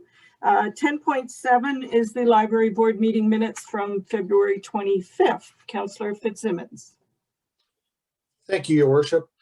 There was an update at that meeting for the board on the OLA Super Conference, of course, virtually this year for the first time, from the various attendees, and who felt it was incredibly worthwhile, actually. And there was some innovation that happened as a result of having to go to this format. So I think there was a lot of learning that went on there that they were very impressed with. There was several policy committee motions in this particular meeting to adopt various Town of Hanover policies, which were recently updated, of course. And there was an update on the annual report. And of course, that's going to go out in with the tax bills, I think, upcoming sometime soon. So, so that was pretty well the sum of that meeting, Your Worship. Okay, thank you. All right, moving on. 10.8 is the Saugeen Municipal Airport, the commission minutes from February 17th. Councillor Hawking. Thank you, Your Worship. I'm going to highlight number 7, where there was a complaint to the ombudsman, can't even say it, about the posting of meetings and open versus closed meeting procedures. Dan Gierzak, who is our chair, dealt with this issue. And if I could highlight this, the jurisdiction of the ombudsman over the commission may be gray, but the chair stated that there is no intention to challenge it. So we were open to his suggestions. We tend to be open and transparent, and he can help us in any way the commission is accepting his assistance, which comes to us at no cost. One of the things that has resulted is we are now posting the Saugeen Municipal Airport agenda on our website. And I've asked Vicky today in future to put our meetings on the planning and other meetings agenda of our council. We meet every third Wednesday at 1:30. So the complaint was not filed with Brockton, but we've dealt with it, and it was a positive influence because we did learn some of the things that we needed to improve in, which is always our way to be transparent and open with the public. Okay, Anything further, Councillor Hawking? Well, it's pretty straightforward. There's the airport manager's report, COPA update, and my involvement to communicate the decision to the commission on the snowbirds. But basically, the lot of it was to deal with that complaint. Okay, that's good then. Thank you. Item 10.9 is the Saugeen Mobility and Regional Transit, their board meeting minutes from December 2nd. Councillor Dickard. Thank you, Your Worship. And if it's okay with you, I can just carry on into the next two items as well. Yes. Okay, thank you. This December 2nd minutes, we received confirmation that Southgate would be continuing on with their membership in SMART, which was very good news. Bruce County is considering what options might be available with regards to including SMART in their transportation master plan. The operational report, overall ridership down 50% as a result of the pandemic. We revised our user fee policies and our service offerings and passed the implementation of that for March 1st, 2021. Some of the things that affects are our hours of operation. It's now Monday to Saturday, 6 a.m. to 6 p.m. and some adjustments to the fees. Our defined service areas were also changed to include an area 20 kilometers outside of any of the borders of the member municipalities. We in the past would basically take anyone anywhere in Ontario, and what we've done is we've refined that down to keep it more of a local service. We do continue to offer rides for medical appointments to all major centers, though, such as Toronto and London, if those are needed. We did receive, but did not qualify for the provincial Safe Restart funding because we did not incur the financial hardships that the conventional transit services did. So therefore, we had to return that $41,000. Our 2021 budget was approved, and we initiated a fleet rationalization study with a goal to ensure the fleet size meets our needs. And we also approved our revised capital asset disposal policy. The next item we have there is the SMART annual report. Overall ridership was down more than 50% for 2020. Unaudited expenses for 2020 were just over $1.27 million versus $1.7 million in 2019. This did allow SMART to reestablish a reserve fund for capital projects. We did purchase and place 5 new vehicles into service. And as far as details specific to Hanover, we had 3,451 rides in 2020 versus 7,945 in 2019.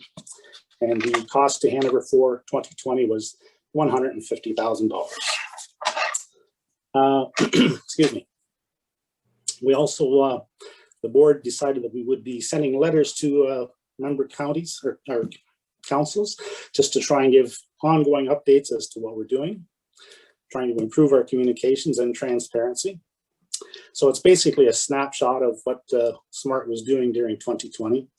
We spent a lot of time responding to COVID pandemic and safe operation of the service, staffing adjustments, cleaning practices, and client screening protocols. The operational review was completed, and it needs to be clarified. I think there is some confusion that our service review was driven by COVID, but really COVID did not have anything to do with that. That process was started prior to COVID, and those changes were made outside of any impact that COVID had on them. We started the review process of all policies and procedures. The review update of several HR policies is now complete, and we are moving into the operational policy reviews. We reviewed and revised role descriptions for all staff, and the creation of a business plan is scheduled for 2021, and the employee performance review process has been initiated. So lots of things on the go, and our desire is certainly to keep all member councils informed of what we're doing. I can certainly answer any questions or try to answer any questions if anybody has any. Very good, thanks. Yes, I believe we do get lots of information, so you can share that with the board. That I think you're doing very well, sharing everything with us. Councillor Cable. Thank you, Your Worship. I just wanted to congratulate you, Councillor Dickert, and all members of the SMART board. And I didn't realize until recently that you were the president of SMART now, so congratulations on that as well. But I think it's obvious that you're working very hard to balance service delivery and financial responsibility, and I think that's certainly a challenge. But I think it's obvious that the board is very dedicated to this and to really making SMART a viable service that's reaching as many residents as possible. So I think your achievements in 2020 are quite outstanding, considering the pandemic that was happening as well. Thank you, Councillor Cable. I will take those comments back to the board. Good. Any other comments or questions? Okay, 10.12, this is correspondence from the Ministry of Municipal Affairs and Housing advising us that our recovery funding for 2021 for COVID-19 is $66,875, which we can use. 10.13, 10.13, this is a communique from the Ontario Fire College Training Modernization. I'm beginning to learn that modernization means reduction. Anyway, they are decommissioning the Ontario Fire College, and the modernization of fire safety training in Ontario is now taking place. There's online and blended courses, learning contracts, regional training centers, and mobile live fire training units. And if anyone has questions, I'm sure Chief Denninger can answer them. That's just for information. I'm sure he's up to date on all of it. So that brings us to item 11, councillor and staff updates. So let's start with council and Councillor Cable.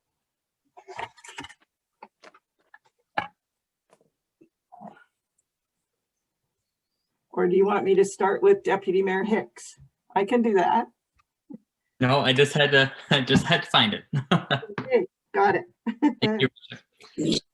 The Hanover Bentic and Brand Agricultural Society had a very successful annual general meeting on February the 23rd. There was a great turnout virtually, which was nice to see.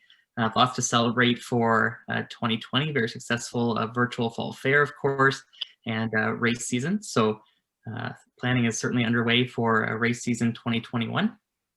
The Parks, Rec and Culture Advisory Committee met on February 24th, and we already took a look at those minutes. I had the opportunity to visit the vaccination hub along with Councillor Dickert, Fleet, and Fitzsimmons on March the 4th, and thank you to Sherry for the tour of the vaccination hub. I think it's a great asset to our community, and I think that we're really lucky that that we were asked to host that in the town of Hanover. I think we'll see a lot of people get used to that, and I think it really shows the importance of Hanover playing that role as a regional center. I attended the planning meeting on March the 9th, and as Councillor Fleet said, there's lots happening at planning and lots of interesting projects that are coming down the pipeline. And we had a Raceway Board meeting on March the 10th, mainly focused around the budget for 2021. Okay, thank you. Councillor Fleet. Thank you, Your Worship. March 4th, I toured the vaccination hub of the P&H Center. Very impressive. Hopefully this is a part of the solution for ending COVID-19. I received a call from Orville and Elaine Kaufman to express how impressed they were with the hub. They received their vaccinations. They're thrilled with the organizations of the hub and how smoothly the process was. So it's really nice to hear that. March 9th, I attended my Plan Advisory Committee meeting.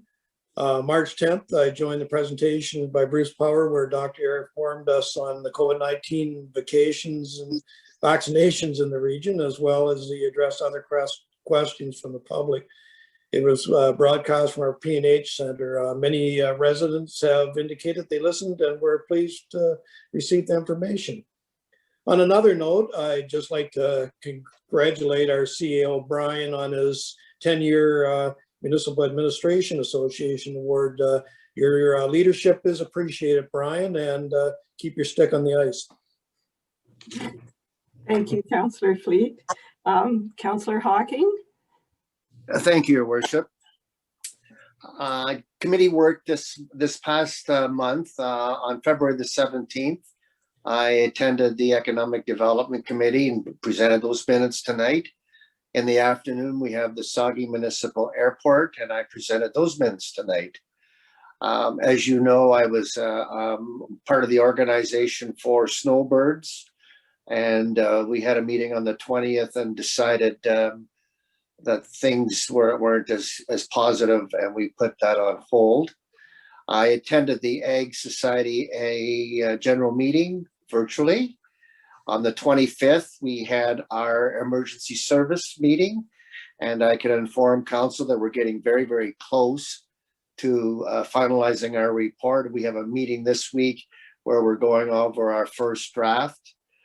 On March the 1st, I had another Saugeen Municipal special meeting. On March the 3rd, I attended the boundary meeting with Mayor Patterson, with Wes Gray and our consultants. On March the 9th, I too attended the planning advisory. And I like the fact of the Zoom that you can sit at home and participate, or at least be a spectator on committee work. It's very good. On March the 11th, I had another Saugeen Municipal, this was to deal with an incident at the airport. And on the 12th, we had a COPA meeting. That's with COPA 54, looking at a partnership between the Saugeen Municipal Airport and the pilots who use the airport. So lots going on. And I too want to echo Harold's comments. That's pretty significant when your peer group recognizes your outstanding leadership. So well done, Brian. And you keep those elbows up in the corner against Councillor Fleet. Okay, thank you. Councillor Dickert. Thank you, Your Worship. Smart board meetings, we had 3 over the last month, February 19th and March 4th and 5th. Also had the opportunity to attend King Carden Council and give a presentation on behalf of SMART to give their councillors an update on all of the things that are going on there. That was on March 1st. Attended an age-friendly meeting on February the 9th, and also attended the vaccination center tour. Sat in on Dr. Era's Zoom calls, or I guess the Bruce Power sponsored ones. It's not Zoom, but it's a similar format. And sat in on the Planning Advisory Committee meeting as well. So echo Mr. Hawkins' thoughts there. It is nice to be able to attend those meetings and not have to leave the house. So that is what I've been up to. Thank you. Thank you. Councillor Fitzsimmons. Thank you, Your Worship. I attended obviously the regular library board and heritage meetings that were in the package tonight with the minutes. I also attended the vaccination hub tour and have been getting all kinds of nice comments all through town about us doing that and the appreciation from residents for that. So that's nice to hear. Also sat in on the Zoom presentation from the P&H Center with Dr. Era, and I just want to say huge thank you to Bruce Power for everything that they're doing in our region in particular. They're doing just wonderful work to help us with this whole pandemic. And congratulations as well to Brian on his award as well. Thank you. Deputy Mayor Hicks. Thank you, Your Worship. Things continue to be very busy with various emergency control group meetings. February was Black History Month, and there was a really fun event, virtual of course, hosted by Southgate of all places, where they featured a talent show, which was awesome, and a fashion show. And I have to tell you, the highlight of the evening was hearing the actual guy who sings "Who Let the Dogs Out?" He was there and sang it, and everybody was online, barking like dogs. You know the song, "Who Let the Dogs Out?" A lot of fun. The Good Roads conference was just a couple of weeks ago. And although I was registered, I can tell you it was so busy that I honestly struggled to get to any of the sessions. So I think I attended parts of sessions, but really just too busy to really commit the time to actually attending that conference. There was a virtual job fair hosted, I think, between the counties of Bruce and Grey, hugely successful, and a number of employers on a wait list actually to get involved. So a big success there. There was, of course, the media event for, I guess, a soft launch, we'll call it. We'll call it the media tour of the Hockey Hub at the P&H, and that too was a huge success. That was followed by another session hosted by Bruce Power, giving information to the public, and it was featured Dr. Era. A very, very slick production, wasn't it? I thought they did that so well. It was like a TV production. Anyways, the Hanover Trails Eyes and Ears Committee had a meeting, which I attended, and it was interesting to get that update and to look forward to a new season. You know that spring is here. And a special mention was last week on the 10th of March. My wife and I celebrated our 24th wedding anniversary, and she would be happy to hear that her husband does remember the anniversary. I did get flowers anyways. There you go. Congratulations. Okay. I attended, along with our CAO, an update from the Nuclear Waste Management Organization with Mayor Buckle. He is the mayor of the municipality of South Bruce, and that was a good session just to update on what's going on there and how it will probably involve us too with spin-offs, whether it's jobs or recreation or housing. So it was nice to have that update. Also attended the Ag Society, Hanover Bentic Brant Agricultural Society, I should say, AGM. That was good. I'm always pleased to attend that. There's a lot of volunteers who put a lot of time into that. So it's a pleasure to attend. And on behalf of council and myself, I attended a townwide wellness session for our employees and thanked staff for everything they've done, the exceptional work that they've done in the past year. So that was an initiative that I'm sure Brian or one of the staff will talk about, but it was very well done. I attended the Hockey Hub media event and of course the growth meeting with Wes Gray, and also the International Women's Day that was put on through Saugeen Connects, and there was 40 women that attended that, so that was good. And my regular meetings, police, zone police session, Board of Health, and the ECG meetings, County Council, and one new one, Saugeen Valley Conservation Authority had a focus group meeting. They're working on a new brand strategy, so that'll be coming forward. So that's my update, and we'll start with staff. Brian Sherry, please. Thank you, Worship. So just a few things. Of course, the growth management plan work is continuing. As Councillor Hawking and Mayor Patterson indicated, we met with Wes Gray. I think we had a fairly open and cordial meeting, and we've agreed that our consultants will be making a presentation to their meeting or to their council at a council meeting on April 6th. So I'll send a link. I think it's something that you'd be interested in viewing, and I think it's really important that the rest of their council be brought up to speed with respect to what the issues are, what our lack of land issues are. So that'll be good. Of course, we continue to review draft reports with respect to the growth plan. The latest, of course, was the LOPA number 3, and we're also reviewing GM Blue Plan servicing documents. Lots of COVID meetings continue, of course, with our emergency control group, vaccination hub committee is meeting weekly. Physicians group is meeting bi-weekly. Lots of good, interesting information there.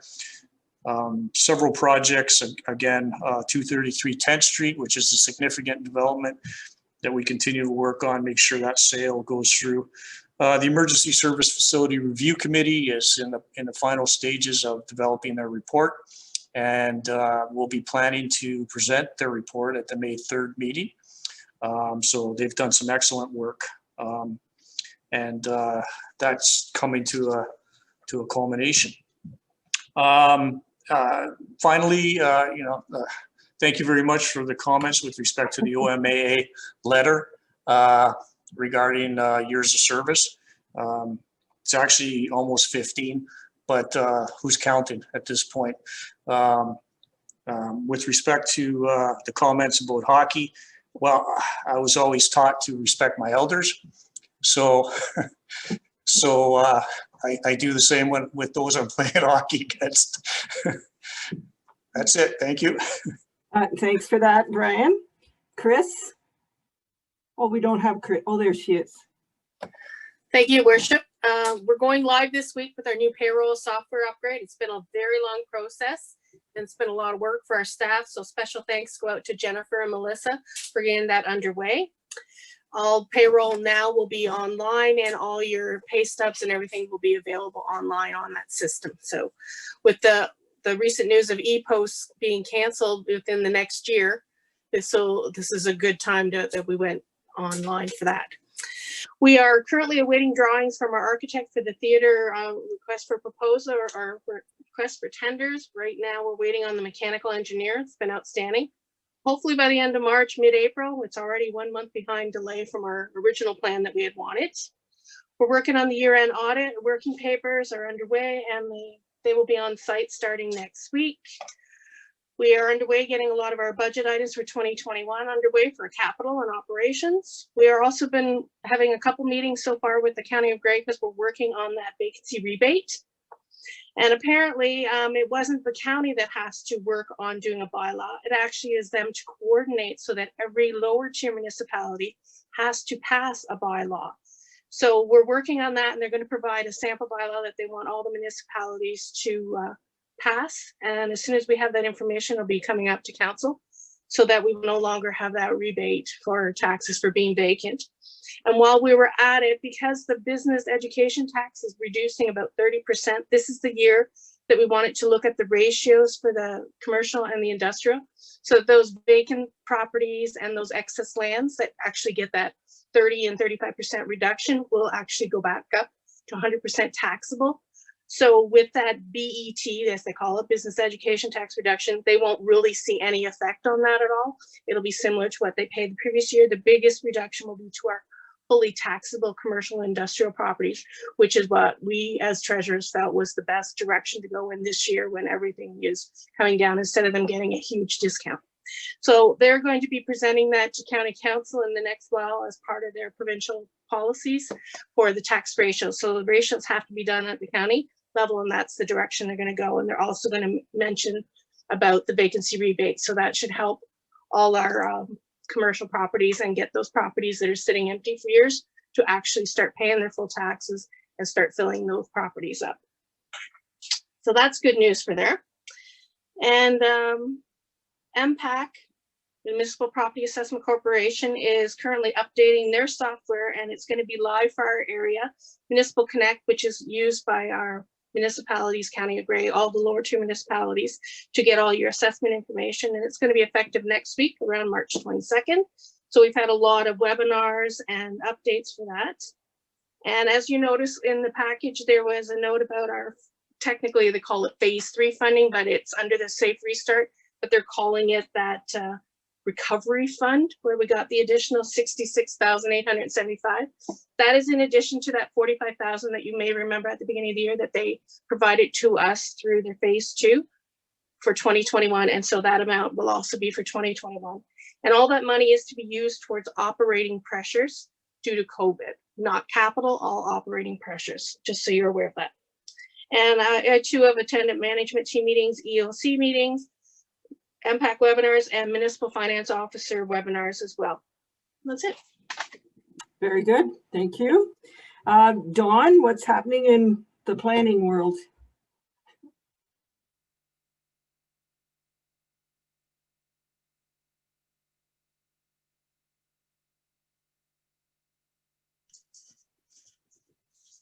Thank you, Your Worship. Well, there's always something going on over in planning. The agenda tonight under 12.2 has the, that's going to be our joint public meeting. That one will have the County of Grey at that meeting as well. Probably Scott, I don't know, it could be Randy as well, but they'll be there having their mandatory public meeting that they have to have for a new plan of subdivision. And we like to hold a joint meeting at that time and do the zoning bylaw amendment that was at the Planning Advisory Committee's last meeting. And that will also be the public meeting for that zoning bylaw amendment as well. The nicest thing about this particular plan of subdivision, Cedar West coming along now, it actually connects with Cedar East. And I think we'll probably see the trail system finally loop. You'll be able to go right around you actually go into a little bit of West Grey, I hate to tell you, but at the north end, you do actually leave Hanover and you come back in again in about another 1,000 feet. But that's, it's going to be a very old agreement that's finally going to get materialized that started back with Bruce Berry in about 2001. So I also would like to bring the housekeeping bylaw along. Brenda's been working along with myself very well, trying to put together and update our zoning bylaw to keep in track with what's going on in the ever-changing world of accommodations.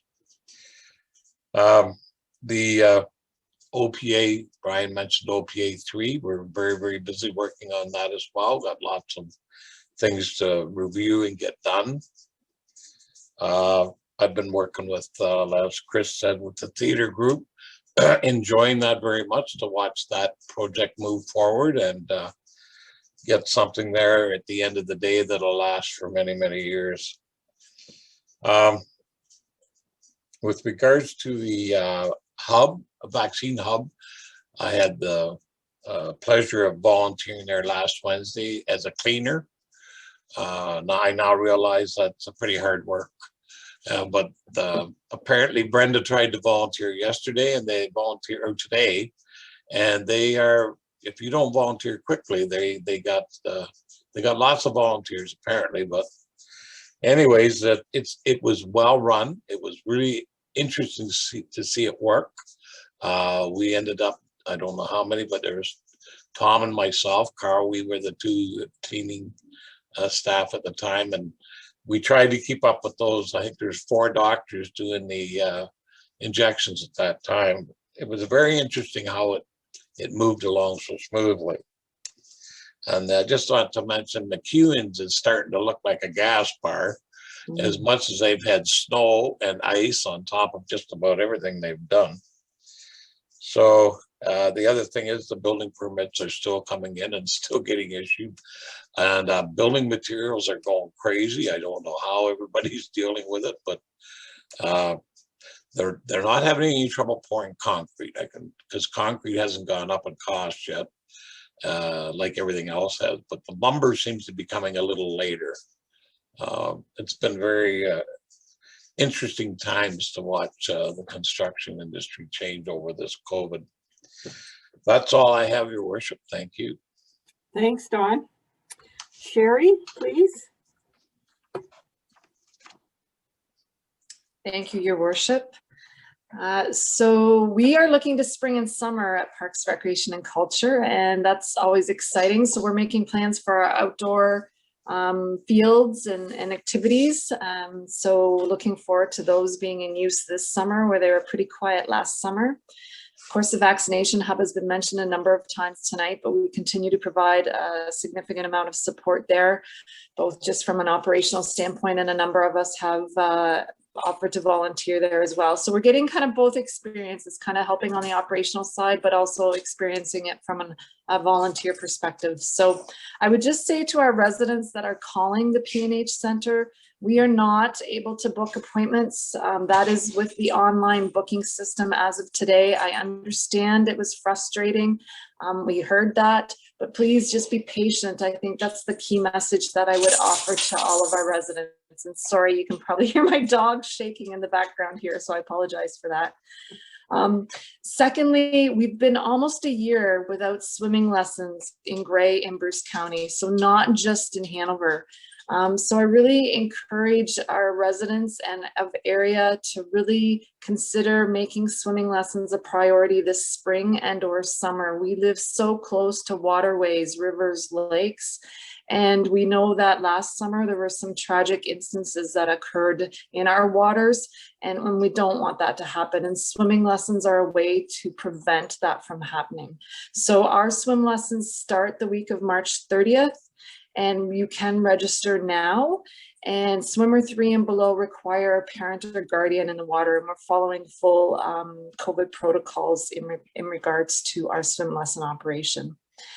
Canada Post provided a postcard to people, and it was the intent that you could send a postage paid postcard to reach out to somebody. And what a great initiative that's national, I would assume. And so our Age Friendly Committee certainly is encouraging Hanover residents to send that postcard to someone and reach out. Lastly, I just want to share this. We've been 1 year on this COVID coaster ride, as I'd like to refer to it, and that's a borrowed term from a colleague. And I just want to take this moment to thank our entire PRC team. I'm extremely proud of how each of our team members have rose to the occasion during this challenging and at times unrelenting year. Each of our staff members have consistently demonstrated the commitment to our community. Our residents are fortunate to have not only our PRC team, but the entire town team working on their behalf. And I'll just leave you with, Mayor Stu's already heard this today because I'm using it again, but Dr. Bonnie Henry from BC is somebody I've followed for the past year. She's been through many pandemics, not just COVID, and she's demonstrated what I feel to be really great leadership. And she was reflecting last week on what COVID in 1 year and what was her reflection and learning. And she was quoted as saying this: to remember to be kind to each other, because that is what makes a difference and that is what will make us safe. So for all those people that are calling us about booking a vaccination hub, or those that are maybe frustrated with some of the rules we have in place, just remember to be kind and to be patient, and thank those patrons that are certainly demonstrating that. So thank you, Your Worship. Well said, Sherry. Jeff, our fire chief.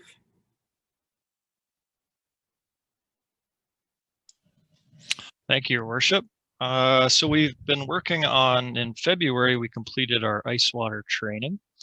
Everyone completed that, it went well. In March, we've been working on our first aid and CPR recertifications, and we'll also complete our first responder recertification later in March. The 2021 recruit class is progressing well through their training, and they're working on accountability and SCBA right now. We're getting ready for firefighter 1 and 2 certification dates in June. Also working on a cancer prevention review, and I continue to assist the Emergency Services Location Review Committee with support where I can. And the FPO Hagen will be restarting our inspections soon, since the lockdown has eased up, and we'll be looking at where to start our focus in that regard. Okay, thank you. Ron. Thank you, Your Worship. It's nice to see the snow melt that occurred mid last week, followed by some cooler temperature, which is allow the potential of any flooding to get reduced. And just thinking back 2 weeks ago, March was coming in like a lion. So hopefully the weather progresses, and at the end of this month, it's going out like a lamb. And when the temperatures get warm enough and above zero, consistently, we'll be able to get out and get some street sweeping underway. We've got some of the spring equipment out there. We've been working on some maintenance of it. So good weather permitting, we will be able to get out and get at some spring cleanup around town. That's all. Thank you. Very good. Thank you. Councillor Cable. Thank you, Your Worship. Ron, did the new snowplow arrive yet? Yes, it did. We got it. It was on the middle of February since it arrived, but obviously we had it out 2 weeks ago to get it all tested out. So we got some use out of it this winter, and took over a year for it to arrive, but it has made its way.